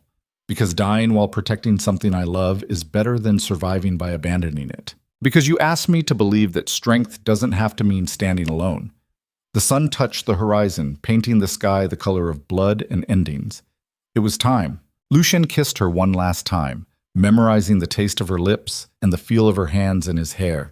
When they pulled apart, both of them had tears they refused to acknowledge. "Stay alive," she whispered. "Please, I'll do my best." "That's not good enough. It's all I can promise." He walked down from the battlements to prepare for the duel that would determine whether the Iron Duke died a tyrant or lived long enough to become something better. And standing behind him, watching him go, Serafina understood with perfect clarity that love in a violent world meant watching the person you cared about walk toward death and having absolutely no power to stop them. The only thing worse than that, she realized, would be never having loved them at all. Sunset came to Blackthorn Keep like a funeral painted in fire. Lucien stood in his private armory, strapping on pieces of battle gear that had seen more blood than most men saw in lifetimes. The leather was worn smooth from years of combat. The metal showed scars from blades that had tried and failed to kill him. Every piece told a story about survival. And tonight he was betting all those stories would be enough to write one more chapter. Captain Greaves entered without knocking. Cassian accepted the challenge, he said quietly. Single combat at the base of the northern approach. Neutral ground. All forces stand down during the duel. Winner takes Blackthorn Keep and undisputed control of the northern territories. Lucien nodded without looking up. What else? He's bringing his entire army to watch. 15,000 soldiers forming a circle around the combat ground. He wants witnesses. Of course he does. This is political theater as much as military strategy. Cassian needs his followers to see him kill the tyrant with their own eyes. And if you kill him instead, then his army loses its leader and its justification for the war simultaneously. Leaderless soldiers don't continue sieges. They go home. Greaves stepped closer. Your Grace, I've served House Darmon for 30 years. I watched you grow from a traumatized boy hiding in crypts to the most feared man in Valera. And in all that time, I've never questioned your decisions because your instincts have been flawless. Until now. No. Even now I understand the strategy. But Lucien, and I'm speaking as someone who has known you since you were 12 years old, you need to hear this. Cassian Vero is not some minor noble playing at war. He's been training for this moment his entire life. He's younger than you, faster, and he has something you've never had to fight against before. What? The absolute conviction that he's the hero of this story. Lucien finished buckling his sword belt and finally looked at Greaves. You think conviction beats experience? I think conviction makes men unpredictable. You fight like someone who has calculated every possible outcome. Cassian will fight like someone who believes fate itself is on his side. And belief, Your Grace, can be more dangerous than skill. Then I'll have to kill him before his beliefs matter. Greaves studied him for a long moment. Is Lady Serafina watching? She insisted. That's going to make this harder. Everything about her makes everything harder. Greaves almost smiled. She's good for you. Changed you in ways I didn't think were possible. Changed me into someone stupid enough to bet everything on a duel I might lose. Changed you into someone who finally has something worth protecting beyond just power and reputation. Lucien met his eyes. If I fall tonight, Greaves, you get everyone out. Serafina first. Evacuate through the sea caves. Get them to the southern estates. Protect them. Your Grace. That's an order. Captain, promise me. Greaves straightened to attention and saluted with absolute precision. I promise. But you're not going to fall. How do you know? Because in 30 years, I've never seen you lose when it mattered. And this matters more than anything ever has. They clasped forearms in the old way, the warrior's grip that acknowledged they might never see each other again. Then Lucien walked out to meet his fate. The northern approach to Blackthorn Keep was a wide killing ground designed specifically for defensive advantages. Flat open terrain with no cover, clear sightlines from the walls. The kind of space where siege engines could be targeted and advancing armies could be slaughtered wholesale. Tonight it served as an arena. Cassian's 15,000 soldiers formed a massive circle around a cleared combat zone. Torches blazed in the gathering darkness, turning the whole scene into something primal and ancient. This was how wars used to be decided before armies grew too large and conflicts became too complex. Single combat. Winner takes all. The kind of simplicity that modern warfare had abandoned, but human nature still craved. Lucien walked out through Blackthorn's gates with 20 of his best soldiers flanking him. Not for protection, but for ceremony. To show that he came as a duke, not as a desperate man with nothing left to lose. Though both descriptions were accurate, Cassian waited in the center of the circle wearing armor that looked like it had been forged specifically for this moment. Polished steel. House colors displayed prominently. The visual presentation of a hero stepping forward to end tyranny. They met in the middle while thousands watched in absolute silence. Up close, Lucien could see that Cassian was younger than he had estimated.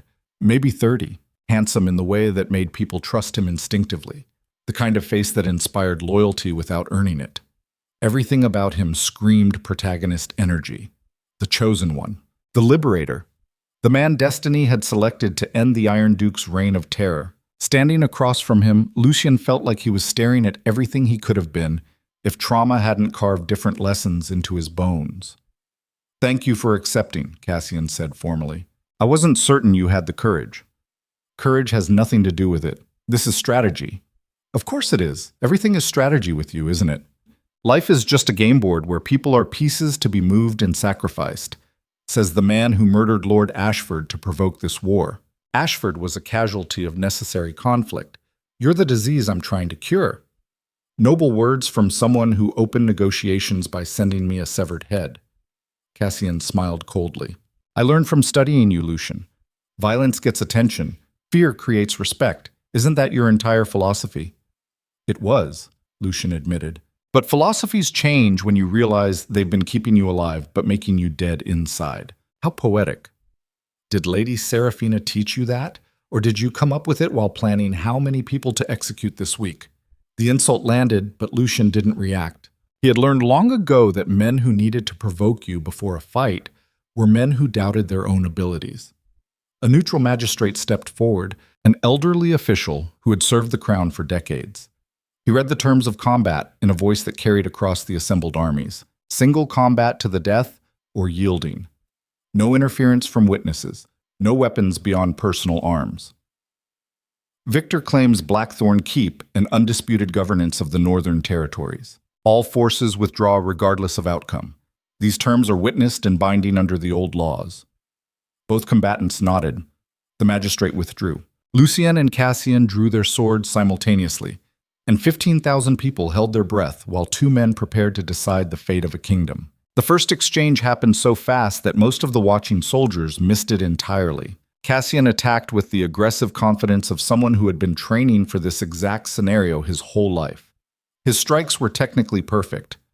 Textbook form. The kind of swordsmanship taught by masters who had never actually killed anyone in real combat. Lucien defended with the brutal efficiency of someone who had survived 12 assassination attempts before his 20th birthday. Their blades met and separated 3 times in 2 seconds. Then Lucien saw it. The tell. The tiny hesitation before Cassian committed to his strikes. The fractional delay that happened when someone was thinking about technique instead of just reacting. Cassian had learned swordsmanship as an art. Lucien had learned it as survival. The difference was everything. He shifted his defense pattern slightly, creating an opening that looked like fatigue but was actually bait. Cassian took it immediately, lunging forward with a strike designed to end the fight in one decisive move. Lucien sidestepped and his blade opened a shallow cut across Cassian's sword arm. First blood. The crowd erupted in noise, half cheering, half gasping. Cassian looked at the wound with genuine surprise, like the possibility of actually being hurt hadn't occurred to him until that exact moment. "That's the problem with believing you're destined to win," Lucien said quietly. "Destiny doesn't teach you what to do when you start losing." I'm not losing. You're bleeding. I'm not. The mathematics are clear. Cassian attacked again, this time with anger instead of confidence. What worse decision? Angry fighters made predictable mistakes. They telegraphed their intentions. They committed too heavily to strikes that should have been probing feints. Lucien had built his entire combat philosophy on exploiting those mistakes. He blocked, parried, redirected. Let Cassian exhaust himself against defenses that gave just enough ground to feel like progress while actually accomplishing nothing. This was how you killed ambitious men. You let them think they were winning right up until the moment they realized they were already dead. But something was wrong. Cassian should have been slowing down by now, should have been showing signs of fatigue. They had been fighting for nearly 5 minutes, and he was still attacking with the same intensity. Then Lucien noticed the slight tremor in his own sword hand, the weakness spreading through his muscles, the way his vision was starting to blur at the edges. Poison. The realization hit him like cold water. Someone had poisoned him, recently, probably within the last hour. But who and how? His mind raced through possibilities while his body kept fighting on pure instinct. Captain Greaves had been in his armory, could have poisoned the water he drank while gearing up. But Greaves had served his family for 30 years, had just promised to evacuate Serafina if the duel went wrong. Unless that promise was exactly the kind of thing you said to a man you were about to betray. Unless Greaves had been working with Renwick and Cassian the entire time. Unless the real conspiracy was so much deeper than Lucien had imagined. His next parry was slower than it should have been. Cassian's blade got through and opened a cut across his ribs. The crowd roared. Lucien staggered back, pressing his free hand against the wound. Not fatal, not yet. But combined with whatever poison was working through his system, it was bad, very bad. Cassian circled him like a predator who had just realized his prey was wounded. What's wrong, Lucien? Yen. Feeling tired. That's what happens when you're old and slow and past your prime. Lucien said nothing. Talking wasted energy, and he needed every bit of strength just to stay standing. The poison, whatever it was, had been carefully calibrated. Not enough to kill him outright. Just enough to slow his reflexes and weaken his muscles. Enough to turn a fight he should have won into one he was going to lose.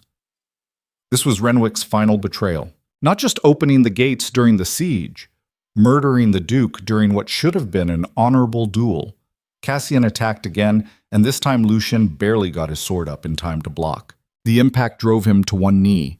Above him on Blackthorn's walls, he could see Serafina watching, could see the moment she understood something was wrong, could see her starting to climb down, probably planning to run out here and demand they stop the duel, which would accomplish nothing except getting her killed. "No!" he tried to shout. "Stay back!" But his voice came out as barely a whisper. Cassian's boot caught him in the chest and sent him sprawling backward. He hit the ground hard enough to drive the air from his lungs. The crowd noise reached a fever pitch. Cassian stood over him, sword raised for the killing blow, silhouetted against the torchlight like a figure from legend. "Any last words, tyrant?" Lucien looked up at him and saw exactly what he needed to see. Certainty, confidence, the absolute conviction that this was over, which meant Cassian had made the same mistake every opponent Lucien had ever faced made eventually. He assumed that being on top meant being in control. Lucien's hand found the knife he kept strapped to his boot. The one nobody ever remembered to check for because everyone was focused on his sword. He drove it up through the gap in Cassian's armor, just below the rib cage. The younger man's eyes went wide with shock. Lucien twisted the blade viciously and pulled it out, then rolled away as Cassian collapsed. The circle of soldiers went absolutely silent. Lucien forced himself to his feet, swaying badly. The poison was winning. He could feel it pulling him down toward unconsciousness. But he was still standing, and Cassian was bleeding out on the ground, clutching the wound that was going to kill him. The magistrate started forward to declare the duel finished. Then Captain Greaves appeared from the crowd of Blackthorn soldiers. He was holding a crossbow, aimed directly at Lucien. "Your Grace," he said loudly enough for everyone to hear. "I'm sorry it came to this." Lucien stared at him, feeling the last pieces of trust die inside his chest. 30 years, he said hoarsely. "You served my family for 30 years, and I watched you destroy everything your family should have stood for. Watched you turn noble principles into instruments of tyranny. Watched you become exactly what your mother died trying to prevent. So you poisoned me during our final conversation. The water you offered me while I was gearing up?" Greaves nodded. A slow-acting paralytic, designed to weaken you just enough that Cassian could win. When he failed to finish you properly, I realized I would have to do it myself. All around them, soldiers were drawing weapons. Blackthorn forces. Cassian's forces. Nobody sure what was happening or whose side they were supposed to be on. This wasn't how it was supposed to end, Greaves continued. You were supposed to fall honorably in combat, die believing you lost to a better fighter. But now everyone will see the truth. The Iron Duke brought down not by noble opposition, but by the people closest to him who finally couldn't stomach his cruelty anymore. And you think killing me here makes you better than me? No, it makes me complicit. But at least I stopped being complicit in keeping you alive. His finger tightened on the crossbow trigger. The bolt flew. Serafina threw herself in front of Lucien. The projectile meant for his heart punched through her shoulder instead, spinning her sideways with the impact. She collapsed, and Lucien caught her before she hit the ground. Everything else disappeared: the armies, the duel, the betrayal, the poison working through his system. All of it vanished beneath the singular horror of Serafina bleeding in his arms. No, he heard himself saying. No, no, no. She looked up at him with eyes already clouding from shock and pain. Stay alive, she whispered. Promise me. I promise. Just stay with me. Stay awake. Her hand touched his face weakly. Change the world, Lucien. Be better than what they think you are.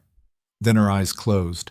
Something inside Lucien broke so completely that what emerged from the wreckage wasn't human anymore. It was the monster he had spent 3 weeks trying not to become. Except worse, because now the monster had something to grieve. He stood slowly, carefully laying Serafina on the ground. Greaves was reloading the crossbow with shaking hands, finally realizing he had made a catastrophic miscalculation. Lucien walked toward him. The poison should have made that impossible, should have dropped him unconscious by now. But rage, it turned out, was a better stimulant than any medicine.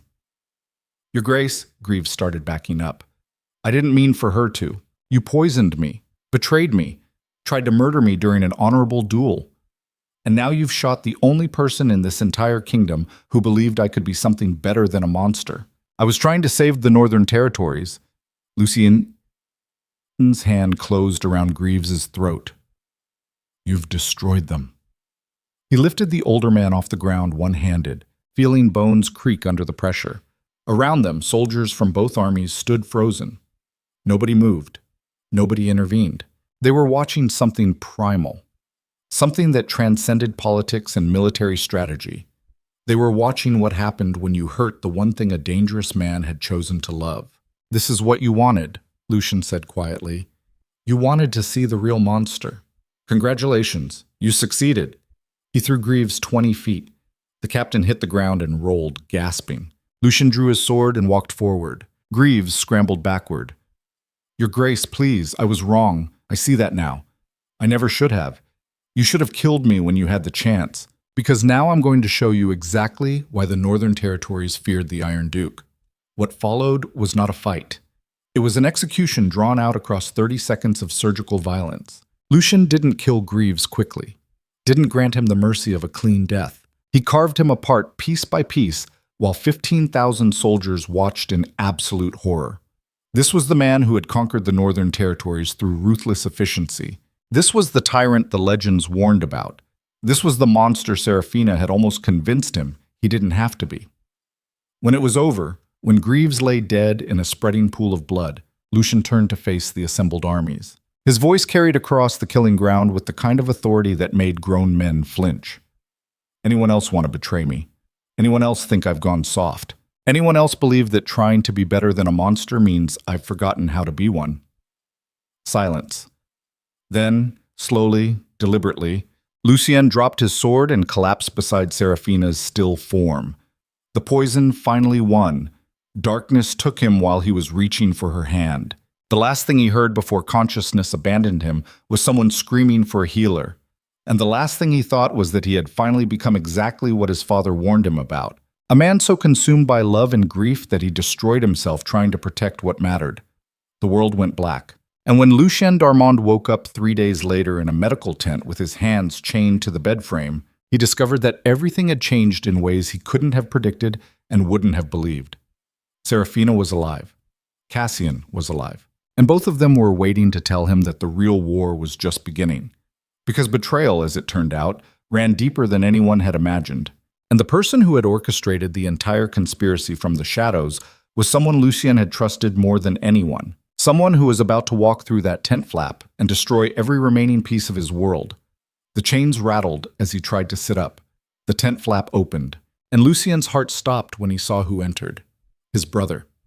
The brother who had supposedly died during the same coup that killed his mother 15 years ago. The brother whose death had turned Lucien into the Iron Duke in the first place. Standing there alive and smiling with the kind of triumph that only comes from winning a game nobody else knew was being played. "Hello, Lucien," his brother said. "We need to talk about the future. Your future, or rather the very short amount of it you have left." The world came back to Lucien in fragments. Pain first.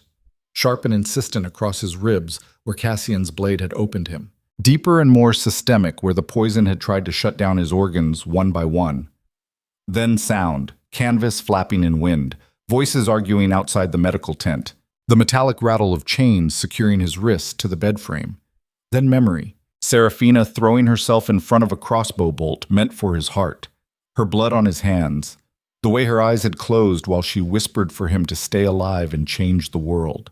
Greaves betraying him after 30 years of service. The monster he had become in the 30 seconds it took to execute a man who had once saved his life. And finally, impossibly, his brother walking through the tent flap, Adrien Darmon. Dead for 15 years. Standing there with a smile that suggested death had been vastly exaggerated. Lucien's voice came out as a rasp. "You're not real." Adrien pulled a chair close to the bed and sat down with the casual ease of someone who held all the cards and knew it. "I'm very real, brother, though I understand the confusion. You did spend 15 years believing I died during the coup. Mother and father, too. All of us murdered by ambitious nobles while you hid in the crypts like a coward." The insult landed, but Lucien was too disoriented to process it properly. His mind was trying to reconcile the brother he remembered, a laughing 17-year-old who taught him swordsmanship and sneaked him sweets from the kitchen, with this cold-eyed stranger sitting beside him. "How?" Lucien managed. "How am I alive?" Adrien leaned back. "That's the interesting part. See, I wasn't killed during the coup. I orchestrated it." The words didn't make sense. Lucien stared at him, waiting for the punchline, the explanation that would make this into something other than what it sounded like. Adrien smiled. "You're trying to find a version of this story where I'm still the hero, aren't you?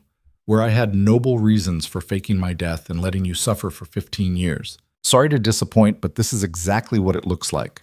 I killed our parents, staged my own death, and spent the last decade and a half building the coalition that's about to destroy everything you've built. Why? Because father was weak. Mother was weaker. And you, little brother, you were the weakest of all. Hiding in crypts while the world burned. I needed the Darmond legacy in the hands of someone strong enough to actually use it. You wanted it for yourself. Of course I did. But I was 17. Too young to hold power without triggering succession challenges from every ambitious house in Valera. So I did what any intelligent person would do. I let everyone think I was dead. Let you inherit the trauma and the title. Watched you turn yourself into the Iron Duke through sheer survival instinct. And then, when you had consolidated enough power to make the Northern Territories truly valuable, I came back to take it all away from you. Lucien tested the chains. Solid. Well-made. Not breaking without tools he didn't have. His mind was racing through scenarios, calculating odds, looking for leverage he could use. Adrien watched him with amusement. "You're trying to figure out how to escape, how to turn this around. It's what you do." The Iron Duke never accepts defeat because accepting defeat means admitting you're not in control. But here's the thing, Lucien. You haven't been in control for years. Every decision you made, every alliance you formed, every enemy you created, I was there in the shadows making sure it all led exactly here. You're lying. Am I? Let's review. Lord Matthias Crane, the diplomat who betrayed you. I recruited him. Sir Roland Vex, the knight who turned against you. My agent. Lord Adric Thorne, your childhood best friend who sold you out for 30,000 gold. I paid him. Lord Marshal Renwick, the man who served your family for 30 years before opening your gates to Cassian. Mine from the beginning.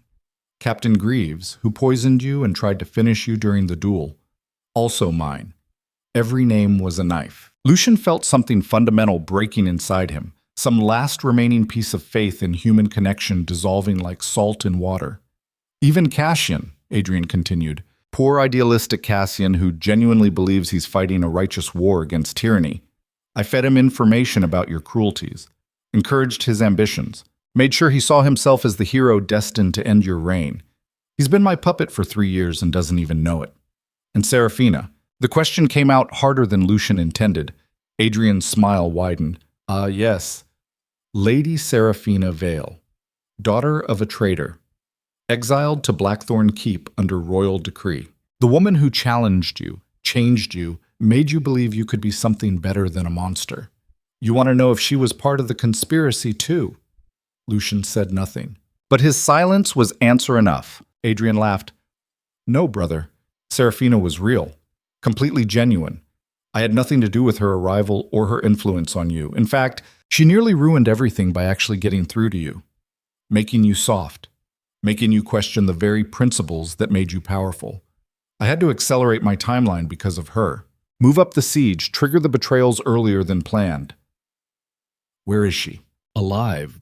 Barely. The crossbow bolt punctured her lung but missed the major blood vessels. She's in another tent being treated by the same healers keeping you breathing. I want to see her. I'm sure you do. But that's not how this works. You're a prisoner, Lucien. You don't make demands. You listen while I explain exactly what's about to happen and why you can't stop it. Then explain. Adrian stood and walked to the tent entrance, looking out at something Lucien couldn't see. The political landscape of Valera has shifted. The king is dead, poisoned 2 days ago in the capital. The royal council is in chaos. Half the noble houses are preparing for civil war. And standing at the center of that chaos is Lord Cassian Vero, the heroic young lord who defeated the tyrannical Iron Duke in single combat and ended his reign of terror. I'm not dead. Not yet. But you will be. Publicly executed within the week as a war criminal. Cassian gets to be the liberator, the man who brought justice to the northern territories. And I, operating through carefully placed proxies, get to control the man who controls half the kingdom. And when people discover you're alive, when they realize you orchestrated everything, they won't. Because Adrian Darmon died 15 years ago during a tragic coup. The man sitting beside you right now is Lord Marcus Ashlyn, a minor noble from the southern provinces who happens to be Cassian's most trusted advisor. I've been operating under that identity for a decade. Nobody except you knows who I really am. Lucien processed that. You've thought of everything. I've had 15 years to plan this. Yes, I've thought of everything. Except one thing. Adrian turned back to face him. What? You told me all this. Revealed your entire conspiracy. Confessed to everything. Which means either you're supremely arrogant or you're supremely stupid. Smart villains don't monologue unless they're absolutely certain their victim can't use the information against them. Adrian smiled. Or unless the victim isn't actually a victim at all. You're right that I shouldn't have told you everything. Unless, of course, I wanted you to know. Wanted you to understand exactly how thoroughly you've been beaten. Wanted you to spend your last days knowing that every relationship you ever had was built on lies and manipulation. That's just cruelty. No, that's justice. You turned the Northern Territories into your personal prison. You executed good people for minor crimes. You ruled through fear and intimidation. You became exactly the kind of monster our mother died trying to prevent. And now, before you die, you get to experience what it feels like to be completely powerless. To have everything you care about stripped away.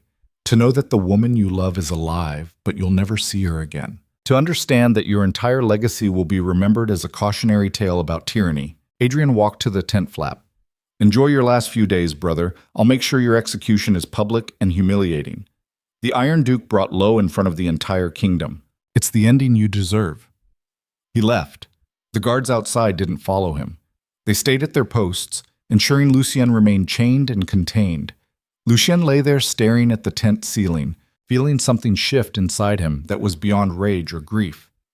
This was clarity, cold, sharp, uncompromising. His brother had made one critical mistake in his grand conspiracy.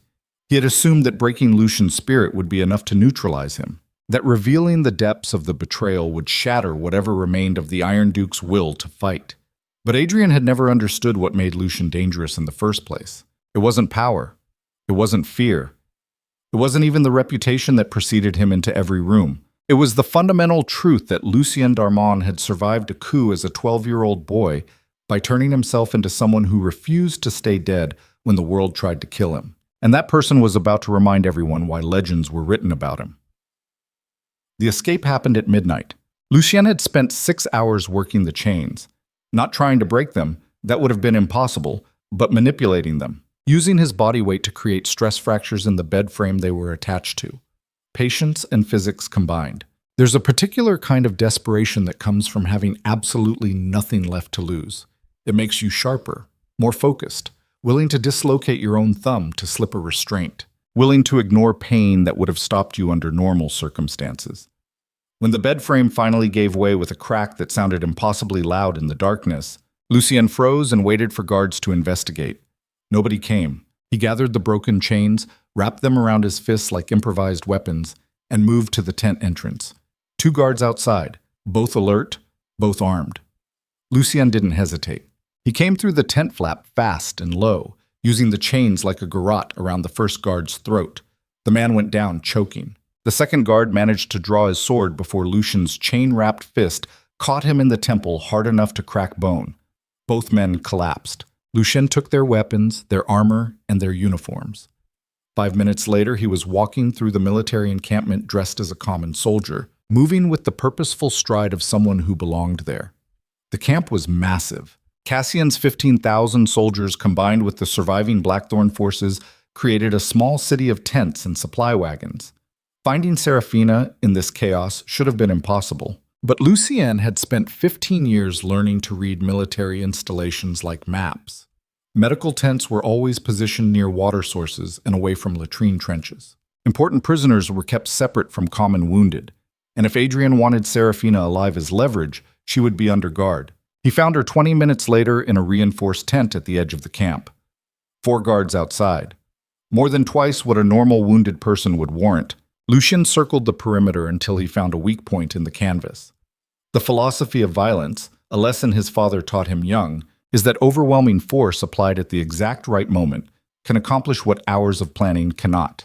He cut through the canvas with a stolen knife and entered the tent behind where the guards were focused. Serafina was asleep on a medical cot, bandages wrapped around her shoulder where the crossbow bolt had punctured. Her face was pale, but her breathing was steady. Alive. The relief Lucien felt was so intense it made his knees weak. He moved to her side and covered her mouth gently before whispering her name. Her eyes opened, went wide with shock, then filled with tears. He removed his hand and she immediately grabbed his face with her good arm, pulling him close enough that their foreheads touched. "You're alive," she breathed. "I thought they killed you. Takes more than poison and betrayal to kill me. Always so arrogant. It's not arrogance if it's true." She kissed him desperately, tasting like medicine in relief. When they broke apart, her expression hardened. "Lucien, I heard things. Guards talking. Your brother is alive. He's been orchestrating everything. I know, he visited me. Confessed the whole conspiracy. Seemed very pleased with himself. We have to get out of here. We have to warn someone. The king is dead. Cassian thinks he's fighting for justice, but he's just Adrian's puppet. I know all that too, which is why we're leaving. Now. Can you walk?" "I can run if I have to." "You might have to." He helped her to her feet. She swayed but stayed upright, determined not to show weakness. They made it almost to the tent exit before one of the guards outside decided to check on his prisoner. The man came through the flap and froze when he saw Lucien. For one perfect moment, nobody moved. Then training kicked in, and the guard opened his mouth to shout. Lucien's knife entered his throat before sound could emerge. The man collapsed, gurgling. The noise brought the other 3 guards running. What followed was not a fight. It was a slaughter executed in the span of maybe 8 seconds. Lucien killed the first guard with the knife still slick with the previous man's blood, the second with a stolen sword, the third with his bare hands because the man got too close and didn't understand that proximity to the Iron Duke was a fatal mistake. When it was over, 4 bodies lay in spreading pools of blood, and Lucien stood there breathing hard with Serafina staring at him. "You're hurt," she said quietly. He looked down. The wound on his ribs had reopened during the fight. Blood was soaking through the stolen uniform. I'm functional. That's all that matters. Lucien, we don't have time for this. Every second we stay here is a second closer to someone discovering the escape. We move now. They ran, through the camp, past soldiers who didn't look twice at what appeared to be a uniformed guard helping a wounded woman toward medical attention, into the darkness beyond the torchlight where the northern forest began. They were half a mile into the trees when the alarm bells started ringing behind them. The chase that followed was the kind of desperate flight that tests whether survival instinct is stronger than physical limitations. Lucien was wounded, poisoned, and running on maybe 6 hours of sleep over the last 3 days. Serafina had a punctured lung and could barely breathe without pain. But behind them, Cassian's soldiers were mobilizing with the efficiency of professional hunters who knew exactly what they were doing. There is a particular mathematics to pursuit in forested terrain at night. The hunters have numbers and organization. The hunted have desperation and the willingness to take risks that sane people avoid. Lucien led them through the darkest parts of the forest where horses couldn't follow, through streams to break the scent trail, through terrain so treacherous that soldiers in armor wouldn't risk it in darkness. And when they finally collapsed in a hidden ravine 3 hours later, both of them shaking with exhaustion and pain, Lucien allowed himself exactly 5 minutes to catch his breath before starting to plan. "We can't go back to Blackthorn," Serafina said between gasps. "Adrian controls it now through Cassian, and we can't go to the capital. Adrian said the king is dead and the royal council is in chaos. So where do we go?" Lucien looked at her in the darkness. "We go to the one place Adrian won't expect. We go to the people he thinks he's already neutralized, the bannermen he betrayed, the soldiers he manipulated, the minor lords who served me out of fear but might serve me out of something else if I can prove I'm fighting for more than just power. You want to raise an army? I want to build a coalition. Everyone Adrian betrayed, everyone Cassian manipulated, everyone who realizes that the conspiracy goes deeper than they imagined. We show them the truth. We show them that Adrian Darmond is alive and has been playing them all like pieces on a board. And if they don't believe us, then we die trying. But at least we die fighting instead of waiting for Adrian to execute us on his schedule." Serafina grabbed his hand. "This is insane. We're wounded. We're hunted. We have no resources, no allies, no leverage. We have truth. We have each other. And we have the fact that Adrian made one critical mistake." "What mistake?" "He told me everything. He couldn't resist gloating. And now I know exactly who his agents are, where his power bases are hidden, how the conspiracy connects. He gave me the map to destroy him because he assumed I would be too broken to use it." "Are you broken?" Lucien met her eyes. 3 weeks ago, I would have said yes, would have believed that betrayal this deep was something you couldn't come back from. But you taught me that being broken doesn't mean being defeated, that vulnerability isn't the same as weakness, that the strongest thing you can do is keep fighting even when every rational calculation says you should surrender. So, we fight. We fight. We expose Adrian. We show Cassian he's been manipulated. We take back the northern territories, not through fear, but through proving that tyranny can be defeated by something better than just different tyranny. And if we fail... Lucien pulled her close, feeling her warmth against his chest despite the cold night air. "If we fail, at least we fail together. At least we die knowing we tried to be more than what fear and betrayal made us." They held each other while the sounds of pursuit grew louder in the distance. And Lucien realized something that should have been obvious from the beginning. Love in a violent world wasn't weakness. It was the most dangerous weapon anyone could wield. Because love made you fight harder, made you think faster, made you willing to burn down everything between you and the person you were trying to protect. Adrian had assumed that breaking Lucien's heart would break his will. He had been catastrophically wrong. The next 72 hours were a blur of desperate movement and careful recruitment. Lucien and Serafina traveled through the northern territories using back roads and forgotten paths, reaching out to the people Adrian thought he had neutralized. Lord Matthias Crane, who had betrayed Lucien to save his daughter, wept when he learned she had been murdered anyway. He swore a blood oath to help destroy Adrian. Sir Roland Vex, imprisoned after the conspiracy was revealed, was broken out of his cell by soldiers who remembered when he had saved their lives during the Borderland Wars. He joined immediately. Lord Edric Thorne, exiled and stripped of his titles, was found living in a fishing village. When Lucien showed up at his door and asked for help, Edric stared at him for a long moment before saying, "I told Adrian you wouldn't stay dead. He said you were broken. I told him he didn't understand what you're made of."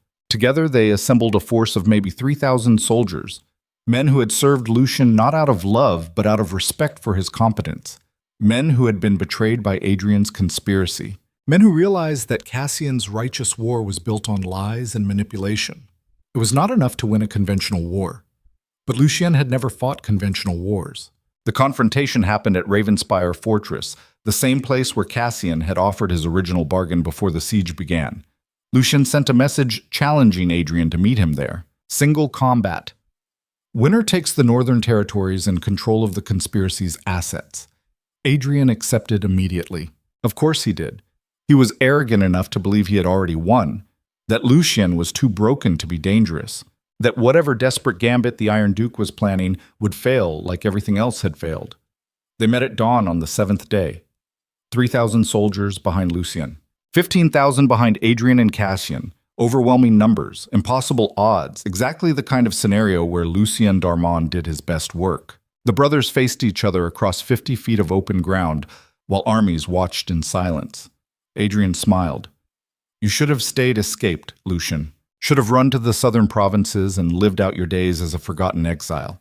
Instead, you're here offering me single combat you can't possibly win." Lucien drew his sword. "You talk too much. Brother, you always did.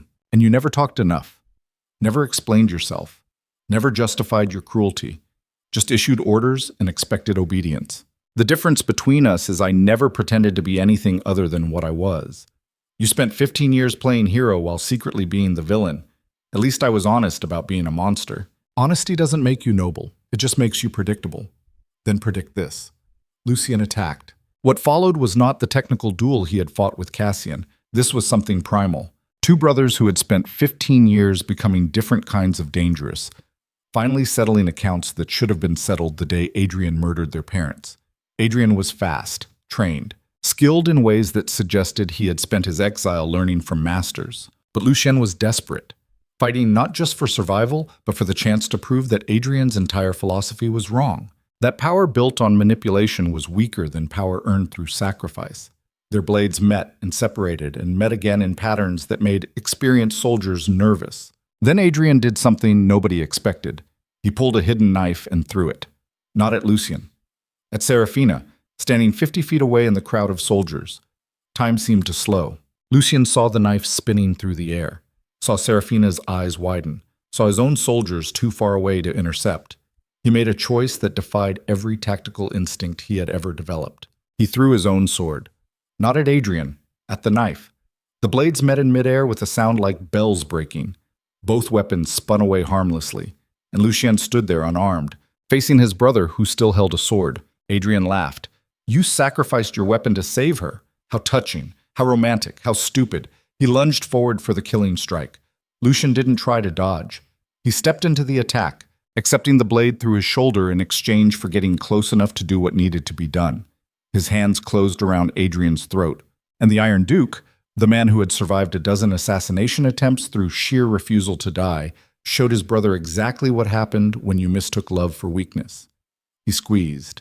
Adrian dropped his sword and tried to break the grip, punched, kicked, struggled with the desperate strength of someone who finally understood they had miscalculated everything. But Lucien didn't let go. He had survived too much, lost too much, been betrayed too deeply. This ended here. This ended now. Adrian's eyes started to bulge. His face turned colors that humans weren't supposed to turn. And then, just before consciousness fled, Lucien leaned in close enough to whisper something only his brother could hear. "Mother would have been ashamed of what you became, but she would have understood why I had to do this." He squeezed harder. Adrian went limp. Lucien held on for 10 more seconds to be sure, then released the body and stepped back. 15,000 soldiers stood frozen, unsure what to do now that their puppet master was dead, and their supposed hero Cassian was standing there realizing he had been manipulated from the beginning. Lucien pulled the sword from his own shoulder with a grunt of pain, then turned to face Cassian. The younger lord looked shattered, everything he had believed about righteous war and noble causes crumbling around him as he understood the truth. "You were right about me, Lucien. Lucien said, loudly enough for everyone to hear, "I was a tyrant. I ruled through fear. I executed people for crimes that didn't deserve death. Everything you accused me of was true." "Then why should we follow you now?" Cassian demanded. "You shouldn't. You should execute me for my crimes. Put me on trial. Let the people I governed decide whether I deserve mercy or death. But before you do, I need you to understand something. Adrian didn't manipulate you because you were weak. He manipulated you because you were strong, because you genuinely wanted to make the world better. And that desire, that nobility, that's worth protecting even if I'm not." Cassian stared at him. "What are you saying?" "I'm saying lead them. Take the Northern Territories, build the just government you imagined, but do it with the understanding that ruling requires more than good intentions. It requires wisdom, mercy balanced with strength, the ability to make hard choices without becoming the monster you're trying to defeat. And you, I'll submit to whatever justice you think is appropriate. Prison, exile, execution. I've earned all three. The only thing I ask is that you spare the people who followed me." Serafina, Edric, Matthias, Roland. They don't deserve to be punished for my sins. The armies waited while Cassian processed this. Finally he spoke. "I won't execute you, but I won't pardon you either. You'll stand trial, face real judgment, and whatever the verdict, you'll accept it." Lucien nodded, agreed. He turned and walked toward Serafina, expecting at any moment to be seized by soldiers and dragged away. Instead, Cassian's voice stopped him. "Wait." Lucien looked back. The younger lord was staring at Adrian's body with an expression of profound grief. "He used me, turned my desire for justice into a weapon, made me into exactly the kind of righteous fool who causes more harm than the tyrants he's trying to stop. You couldn't have known. That's not an excuse. I should have questioned more, investigated deeper, not just accepted the narrative that confirmed what I wanted to believe. Now you know better. That's worth something. Is it?" Cassian looked at him. "My entire crusade was built on lies. Good people died following me. How do I live with that?" "The same way I've lived with my own mistakes," Lucien said quietly. "You acknowledge them, you try to do better, and you accept that redemption isn't a destination, it's a direction. You don't get to erase the past. You just get to choose whether the future looks like it or not." Cassian nodded slowly. Then he did something that shocked everyone watching. He ordered his soldiers to stand down and offered Lucien safe passage to wherever he wanted to go. "The trial," he said, "can wait until you've recovered from your wounds, until we've sorted through Adrian's conspiracy and understood the full extent of the damage, until we've given the Northern Territories time to decide what kind of justice they actually want. And if they want my head, then I'll make sure the axe is sharp and the executioner is skilled." "You deserve at least that much dignity." Lucien almost smiled. "You're going to make a good leader, Cassian, better than I ever was." "I hope so. Because if I don't, if I turn into another version of what you were, I want you to promise you'll stop me. How? However necessary. You spent 15 years as a monster so you could protect people from worse monsters. If I become one of those worse monsters, I need to know someone will do what needs to be done." The request was so earnest, so genuine, that Lucien felt something shift in his understanding of what leadership actually meant. It wasn't about power. It wasn't about fear. It wasn't even about being right. It was about being accountable, about accepting that you could fail, about surrounding yourself with people brave enough to tell you when you were wrong and strong enough to stop you if you went too far. "I promise," Lucien said. They clasped forearms in the old way, and for the first time in 15 years, Lucien d'Armand felt like maybe, possibly, he had done something that would make his mother proud instead of ashamed. The armies dispersed over the next 3 days.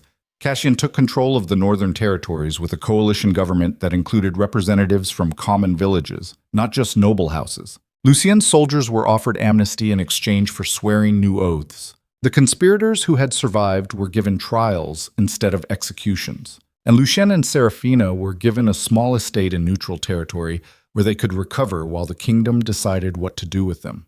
It was not forgiveness. It was not redemption. It was a chance, which was more than Lucien thought he deserved, and exactly what Serafina had told him he needed. They sat together on the balcony of that estate 3 weeks later, watching the sun set over mountains that had seen too much violence and were finally, tentatively, learning what peace looked like. "Do you think the trial will condemn you?" Serafina asked. Probably. I've committed crimes that can't be pardoned just because I helped stop a conspiracy. And if they sentence you to death, then I die knowing I spent my last weeks trying to be better than what I was. That's more than most tyrants get. She leaned against him, careful of his healing wounds. I won't let them execute you. You might not have a choice. I always have a choice. That's what you taught me. Even when the world tries to take everything away, you still get to choose how you respond. Lucien kissed the top of her head. What did I do to deserve you? You didn't deserve me. That's not how love works. Love isn't earned or deserved. It's chosen, given freely. And I chose you the moment you proved you were willing to change. Even if change means dying for crimes I committed before I changed. Especially then. Because that's what real redemption looks like. Not escaping consequences. Accepting them while still trying to be better. They sat in silence while darkness gathered. And then, just as stars began appearing overhead, a messenger arrived with news that made both of them freeze. The messenger was a young woman, barely 20, wearing the colors of the new provisional government. Duke Darmon, she said formally. Lady Vale, I bring word from the Royal Council in the capital. Lucien stood slowly. What word? The council has reviewed the evidence of Adrian Darmon's conspiracy. They've determined that while your previous actions as Iron Duke were criminal, your recent efforts to expose the conspiracy and prevent greater bloodshed demonstrate capacity for reform. Therefore, the council offers you the following choice. She pulled out a sealed document. You may accept immediate exile to the southern provinces for life, forfeiting all titles and lands. Or you may return to Blackthorn Keep as a provisional administrator under supervision from the Crown, governing the northern territories during the transition to the new system, after which you will stand trial for your previous crimes. Lucien stared at her. They're offering me a job, after everything I've done. The council believes the northern territories need experienced leadership during the transition, that removing you entirely creates a power vacuum, and that supervised administration allows them to determine if your reformation is genuine or performance. What supervision? The messenger pulled out a second document. Lady Serafina Vale would serve as official crown observer and co-administrator. All major decisions require her approval. Any return to authoritarian practices results in immediate removal and trial. Serafina looked at Lucien with an expression caught between amusement and horror. They're making me your conscience, she said. Your official babysitter. More like my warden, Lucien corrected. They're betting that I won't risk losing you by reverting to tyranny. Will you? He looked at her and knew with absolute certainty that whatever happened next, whatever choice he made, it would be determined not by fear or ambition, but by the simple question of what kind of man he wanted to be when he looked at himself in the mirror. No, he said quietly. I won't.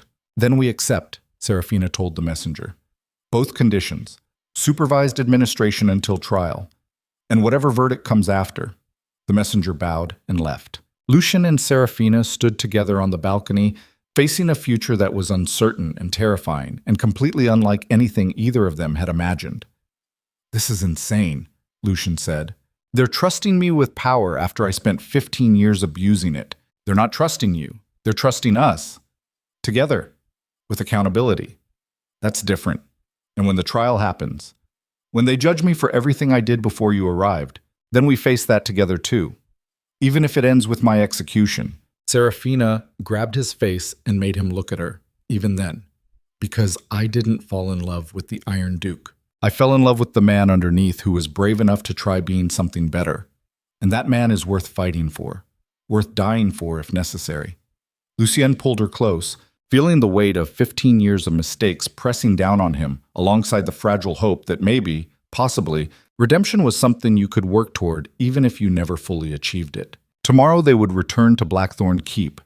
Tomorrow they would begin the impossible task of transforming a tyranny into something resembling justice. Tomorrow, the real work would begin. But tonight, standing on a balcony under stars that had witnessed empires rise and fall, Lucien Darmon allowed himself to believe that love in a violent world wasn't weakness.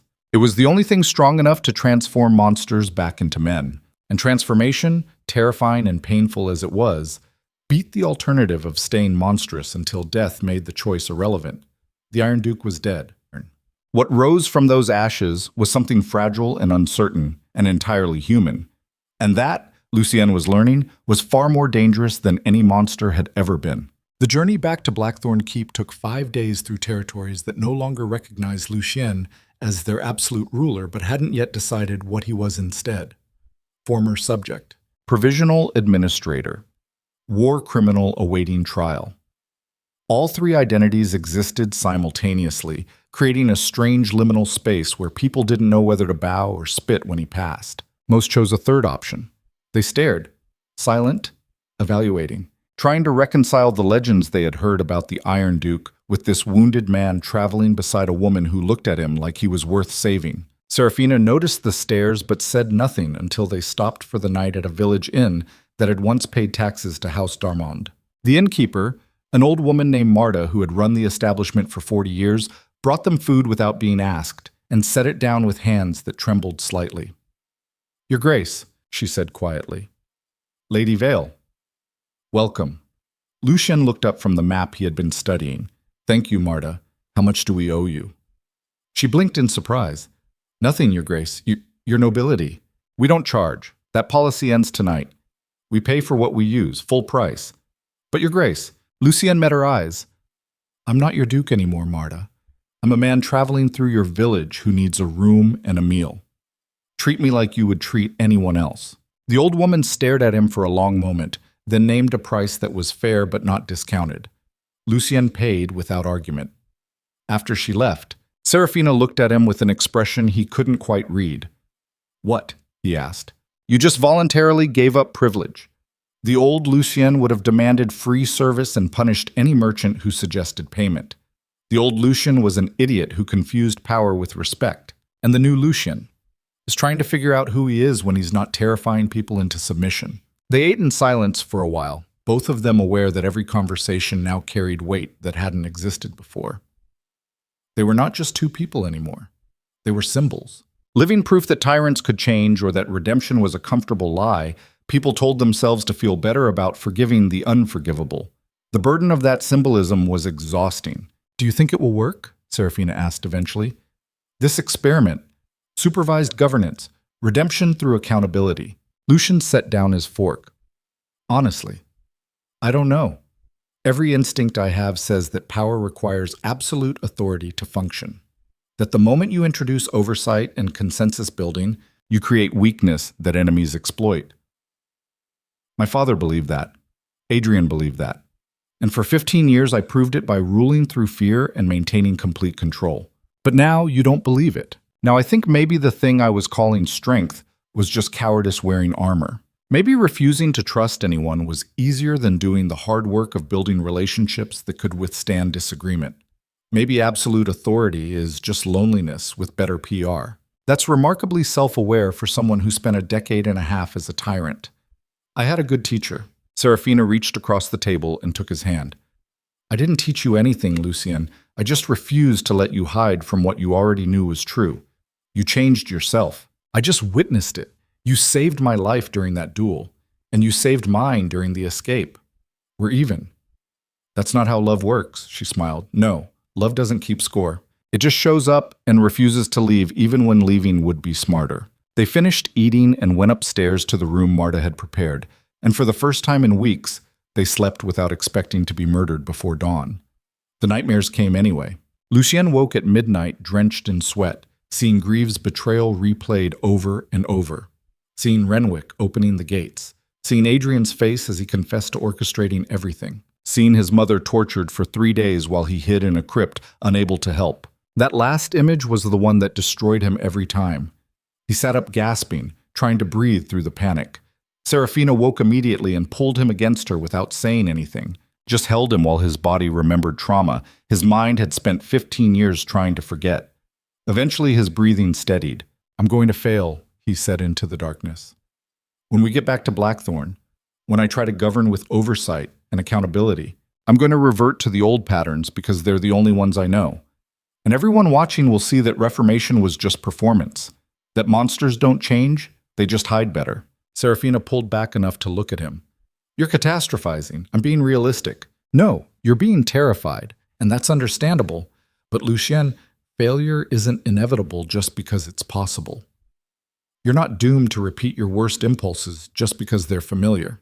How do you know? Because I've watched you choose differently over and over. When Renwick betrayed you, you could have become worse. You chose mercy. When Adrian revealed the conspiracy, you could have surrendered. You chose to fight.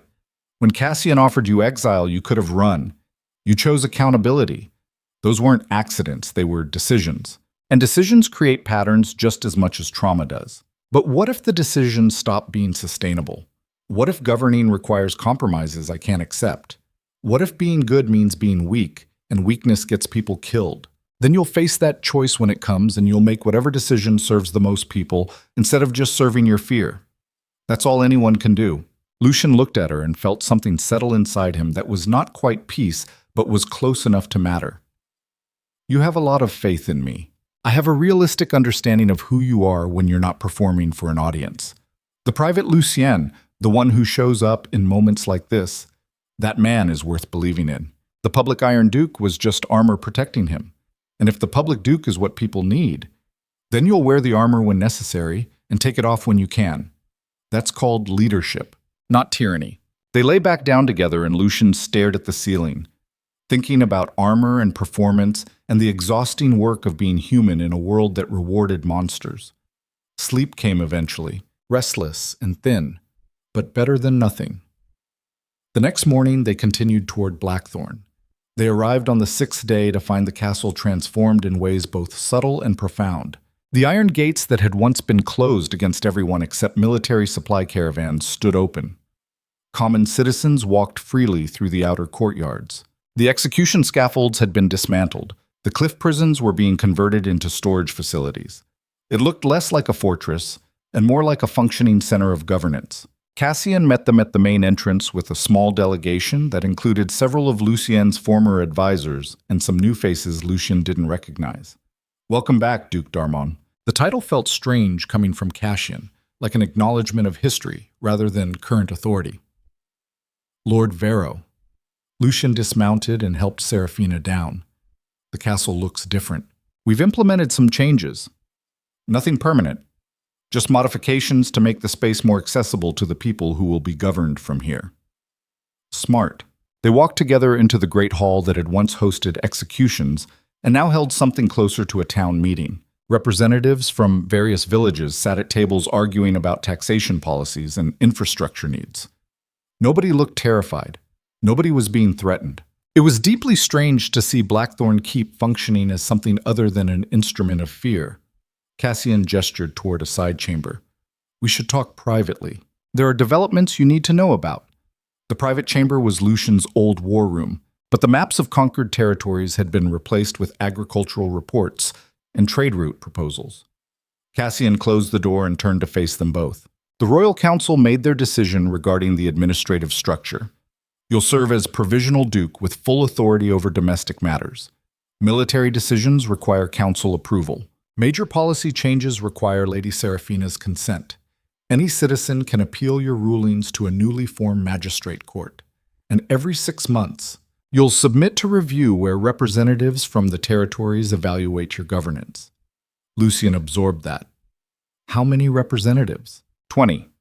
Chosen by lottery from citizens who meet basic literacy requirements. They serve 1 term, then return to their regular lives. No professional politicians, no aristocratic bias. And if the reviews determine I'm reverting to tyranny, immediate removal and trial, no appeals, no delays. Seraphina spoke up. What about the trial for his previous crimes? That's the complicated part. Cassian pulled out a document. The council debated for 3 days. Half wanted immediate prosecution.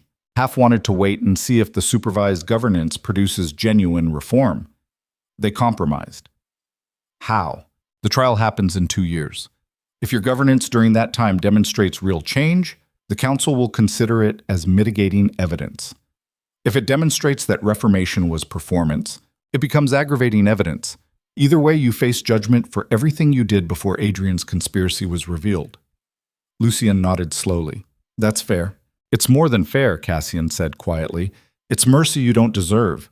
But the council believes that executing you immediately wastes the opportunity to see if tyrants can actually change. They're treating you as an experiment in redemption. How very scientific of them. Don't joke about this, Lucien. There are people on that council who want you dead, who lost family members to your executions, who suffered under your policies. The only reason you're breathing right now is because enough people believe that 2 years of supervised governance serves the kingdom better than a quick execution. I understand, do you?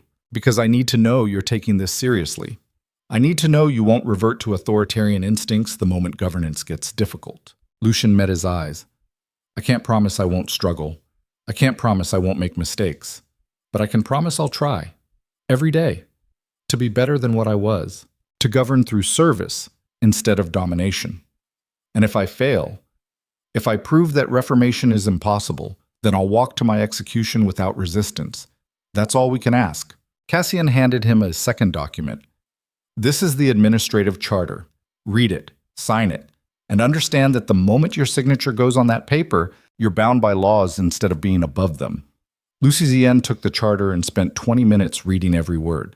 It was comprehensive, detailed, designed specifically to prevent the kind of abuses that had defined his previous reign while still allowing enough executive authority to actually govern. It was, in short, exactly the kind of system his mother would have created if she had lived. He signed it with Serafina witnessing beside him. "Welcome to accountability," she said softly. "It's terrifying." Good. Leaders who aren't terrified of their own power are the ones who abuse it most. The first 6 months of supervised governance were the hardest thing Lucien had ever done, and he had survived assassination attempts, sieges, and a brother who spent 15 years plotting his destruction. The difficulty wasn't physical, it was psychological. Every instinct he had developed over 15 years of authoritarian rule screamed at him when governance required patience instead of proclamation, when disagreements needed discussion instead of decree, when citizens questioned his decisions and expected actual answers instead of just accepting his authority. There was a particular council meeting 3 months into the experiment that nearly broke him. A village representative named Thomas, a farmer who had been selected by lottery, stood up and challenged a tax policy Lucien had proposed. "Your Grace, with respect, this policy disproportionately affects agricultural communities while giving preference to merchant interests. We can't support it." The old Lucien would have had Thomas removed from the chamber for insubordinance. The new Lucien forced himself to take a breath and respond calmly. "Explain your reasoning." Thomas pulled out a ledger that showed exactly how the policy would impact different economic sectors. His math was solid, his logic was sound, and his conclusion was that Lucien had made a mistake based on incomplete information. Standing there in front of 20 representatives and Serafina watching from her observer seat, Lucien felt the weight of every eye in the room. This was the moment. This was where he either proved that change was real or revealed it as performance. "You're right," he said finally. "I didn't account for the agricultural impact properly. We'll revise the policy." The room went silent. Thomas stared at him like he had just witnessed a miracle. "Your Grace, are you certain?" "I'm certain that your analysis is better than mine, and governing requires accepting when you're wrong." He sat down and let Serafina take over the meeting to work through revisions. Later that night, alone in his private chambers, Lucien stared at his reflection in a mirror and barely recognized himself. The Iron Duke had never admitted mistakes, never accepted correction, never allowed anyone to question his decisions without consequences. But that man had died somewhere between Adrian's betrayal and this experimental governance. What remained was someone messier, more uncertain, more human. Whether that was an improvement or just a different kind of failure, Lucien still couldn't determine. The knock on his door was quiet. "Come in." Serafina entered and closed the door behind her. "You did well today," she said. "I looked weak. You looked accountable. There's a difference. The council representatives probably think I'm losing my grip." "The council representatives saw you accept correction from a farmer and revise policy based on better information. That's not weakness, Lucien. That's what actual leadership looks like." He turned away from the mirror. "I hate this. I hate feeling incompetent. I hate not knowing if I'm making the right choices. I hate that every decision is complicated and messy and there are no clear answers. Welcome to normal governance. This is what ruling feels like when you're not a tyrant." How did anyone ever do this without losing their minds? Most of them did lose their minds. That's why history is full of kings who started noble and ended paranoid. The difference is you're aware of the danger. You're building systems to prevent it, and you have people around you who will tell you when you're failing. She sat beside him and took his hand. You're not going to be perfect at this, Lucien. You're going to make mistakes. You're going to struggle with giving up control. You're going to have days where reverting to authoritarianism seems easier than continuing with accountability. But as long as you keep trying, as long as you keep choosing the harder, right over the easier wrong, you're moving in a direction worth moving in. And if I stop trying, then I'll stop you. That's literally my job. He kissed her gently. Thank you. For what? For refusing to let me hide from what I could become. They sat together in the quiet while outside Blackthorn Keep. The Northern Territories slowly learned what it felt like to be governed instead of dominated. The transformation was not instant. It was not clean. It was not the kind of dramatic reformation that made for easy storytelling. It was incremental, frustrating, 2 steps forward and 1 step back. But it was real. The turning point came 11 months into the supervised governance during what should have been a routine infrastructure meeting. A representative named Elena from one of the coastal villages stood up and said something that made the entire council chamber freeze. Your Grace, I need to report something. My village was approached by merchants offering bribes in exchange for false testimony at your upcoming trial. They want us to claim your governance has been tyrannical even though it hasn't been. Lucien felt his blood go cold. Who sent them? We don't know. But the money was substantial, enough that several families are considering accepting. The old Lucien would have immediately launched an investigation with the full force of his military, would have arrested suspects, would have used fear and violence to crush the conspiracy before it could spread. The new Lucien forced himself to think through the implications. Someone wanted him executed regardless of whether his reformation was genuine, someone with resources and motivation to falsify evidence. Probably political enemies who had built their positions on opposing the Iron Duke and needed him to remain a villain for their own narratives to work. He looked at Serafina. What do you recommend? She stood and addressed the council. We handle this through the legal structures we've built. We investigate using the magistrate courts. We gather evidence. We prosecute anyone involved in bribery or perjury, and we trust that truth is stronger than corruption if we defend it properly. And if the conspiracy is too widespread to stop through legal means, one of the other representatives asked, then we accept that some people will lie at the trial and trust the council to weigh false testimony against actual evidence of governance quality. We don't revert to authoritarian methods just because someone is trying to manipulate the system. Lucien watched her take control of the meeting and felt something inside him settle. She was right. The entire point of this experiment was proving that governance could function without tyranny, that accountability was stronger than authoritarianism. And the moment he abandoned those principles to fight conspiracy, he proved his critics right. He stood. Lady Serafina speaks for the administration on this matter. We investigate through proper channels. We prosecute through established courts. And we trust the system we've built even when trusting it is harder than reverting to fear. The council debated for 2 hours, then voted to implement Serafina's recommendations. That night, alone with her in the private chambers, Lucien said something he had been thinking for months, but hadn't found the courage to voice. You should be the Duke instead of me. Serafina looked at him like he had lost his mind. What? You're better at this than I am. Better at balancing competing interests. Better at building consensus. Better at governing without needing to dominate. The council respects you. The people trust you. And you don't carry the baggage of being a former tyrant. Lucien, I'm serious.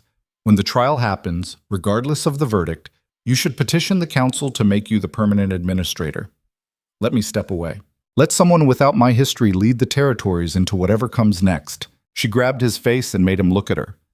Listen to me very carefully. I'm not interested in being Duke. I never was. The only reason I'm effective as co-administrator is because I operate as your conscience and your check.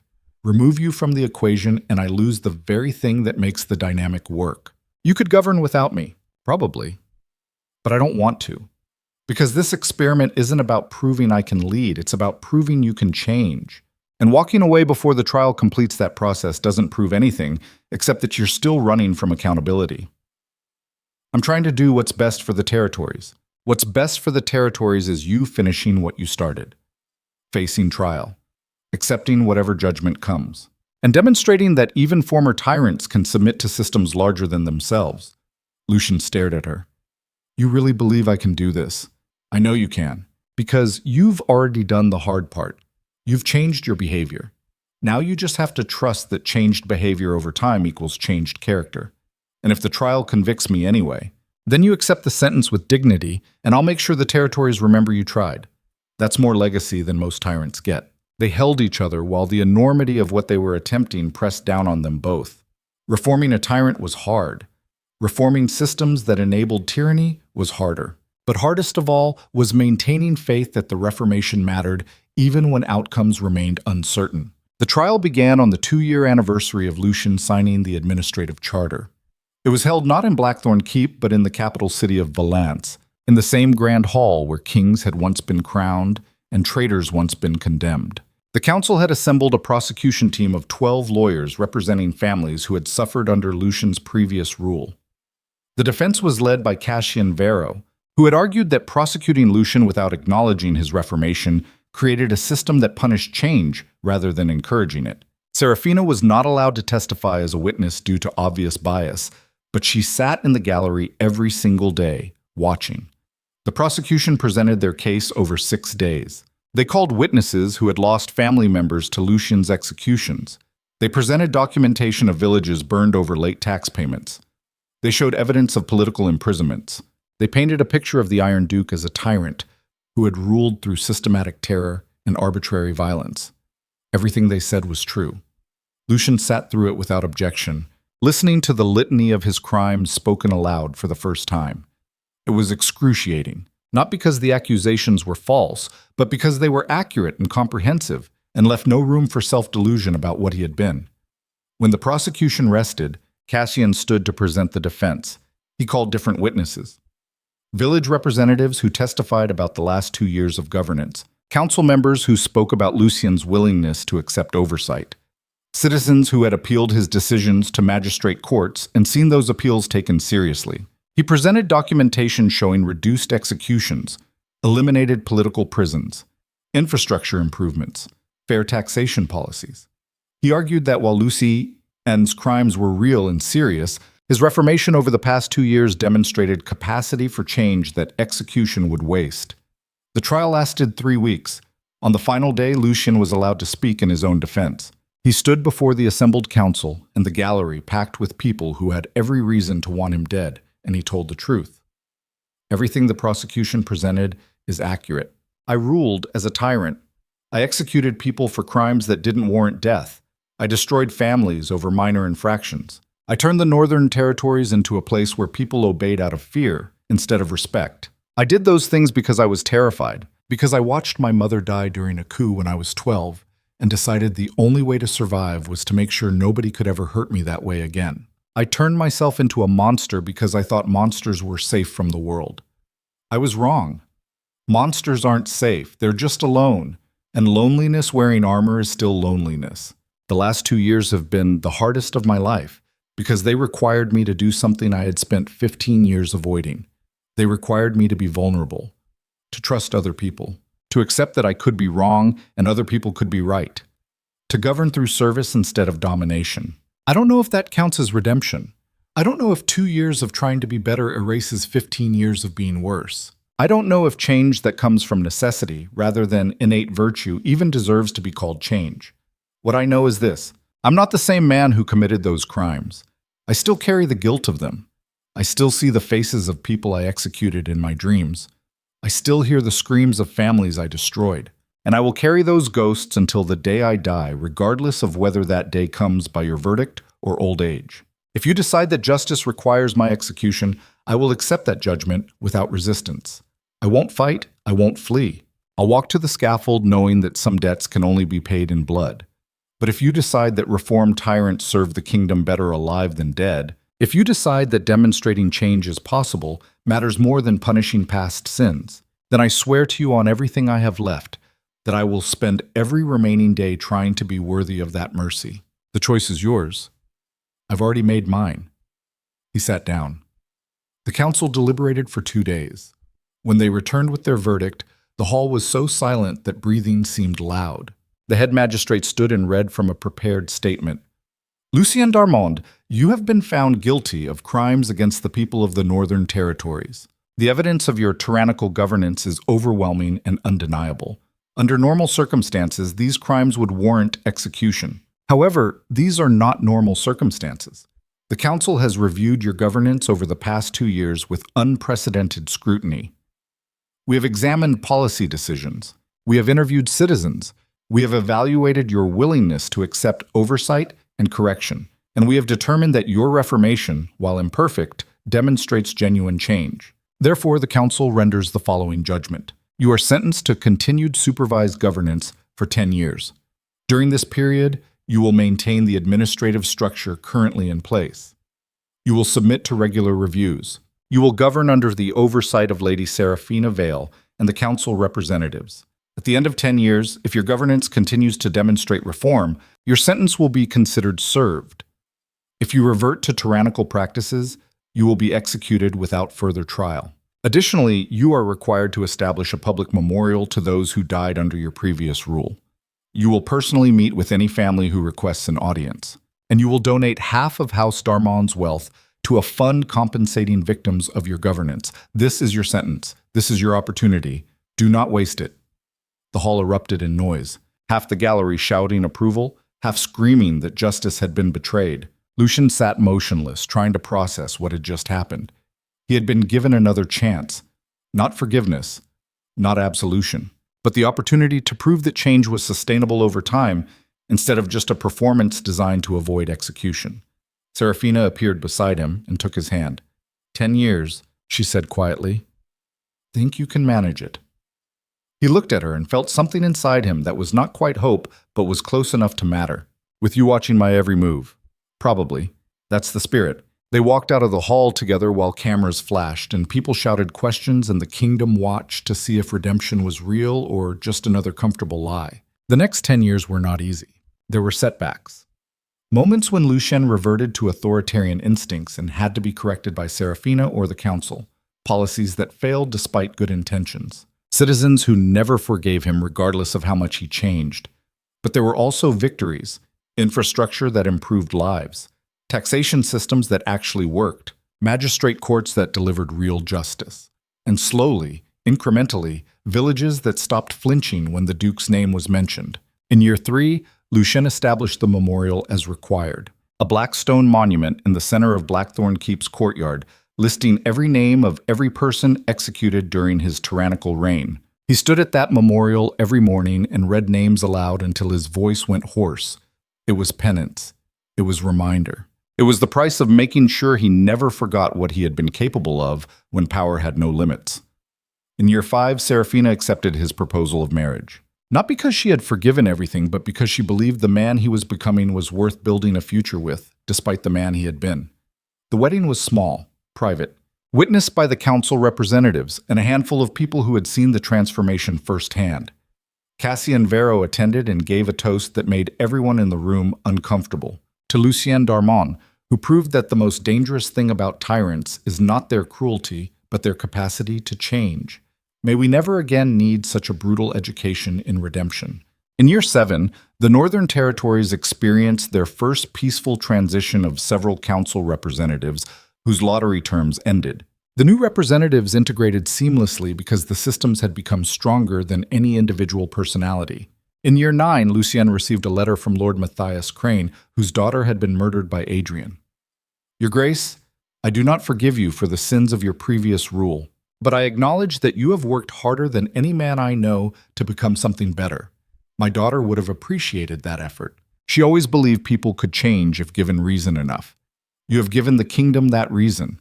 That is worth something. Lucien kept the letter in his private chambers and read it whenever he doubted whether reformation mattered. And in year 10, on the anniversary of his sentencing, the council convened to determine whether his governance had fulfilled the terms of his sentence. The review lasted 1 week. They examined every policy decision, every citizen appeal, every moment where he could have reverted to tyranny but chose accountability instead. When they announced their decision, Lucien stood beside Serafina in the same hall where he had been sentenced a decade earlier. The head magistrate, a different person now but carrying the same gravitas, read the verdict. Lucien Darmon, the council has completed its review of your 10-year sentence. We find that you have fulfilled the terms required.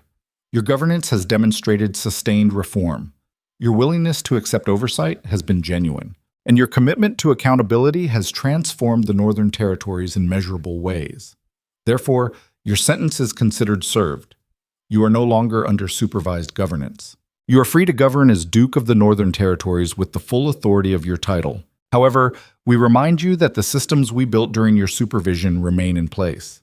The magistrate courts, the citizen councils, the oversight structures. These are not temporary measures.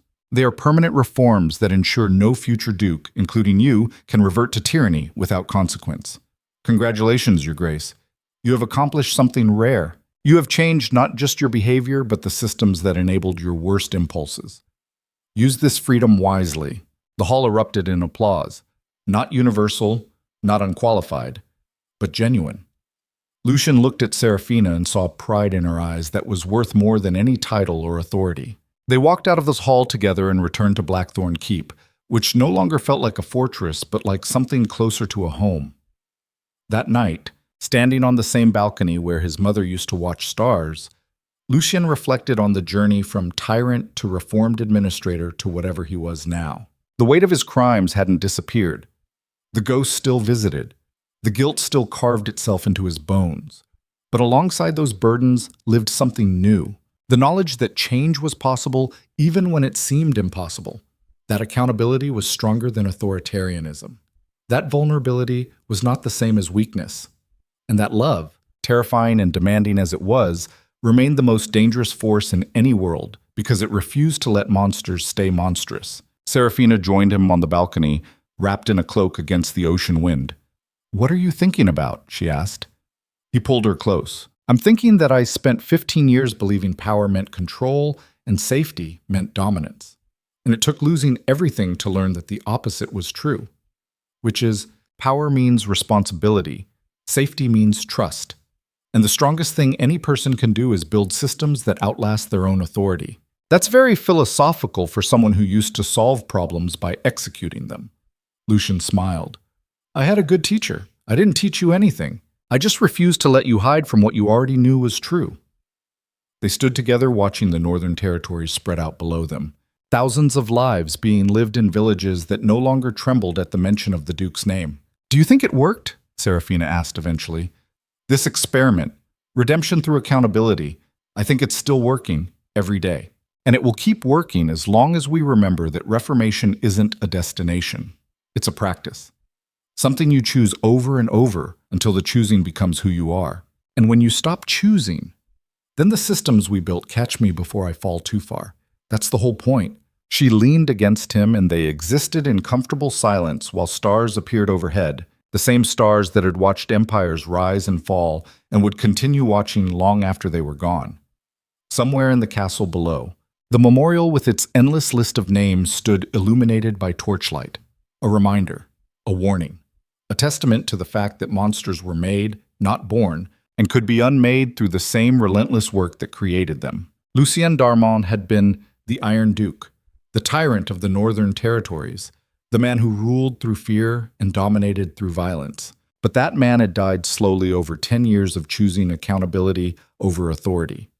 What remained was something messier, more human, more uncertain. Someone who understood that true strength was not found in domination, but in the willingness to be held accountable by something larger than yourself. Someone who had learned, painfully and completely, that the most powerful force in any world was not the ability to control others, but the courage to change yourself. And standing there on the balcony of Blackthorn Keep, beside the woman who had refused to let him stay a monster, Lucien finally understood what his mother had been trying to teach him before she died. Power was not about conquest. It was about protection. And the only thing worth protecting was the kind of world where monsters could become men again if they worked hard enough at being human. The Iron Duke was dead. Long live the man who rose from his ashes. The story of Lucien and Seraphina did not end that night, but that night marked the end of one story and the beginning of another. A story not about tyranny and redemption, but about the daily practice of choosing better when choosing worse would be easier. A story that would unfold over years and decades, filled with setbacks and victories, mistakes and growth. The endless grinding work of being good when being bad was simpler. But that story, like all continuing stories, belonged to the people living it rather than the people watching. And as the torches burned low and the northern territories settled into the quiet of another peaceful night, only one truth remained certain. Change was possible. Even for monsters.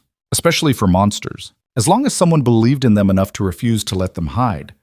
This is a work of fiction created for entertainment purposes.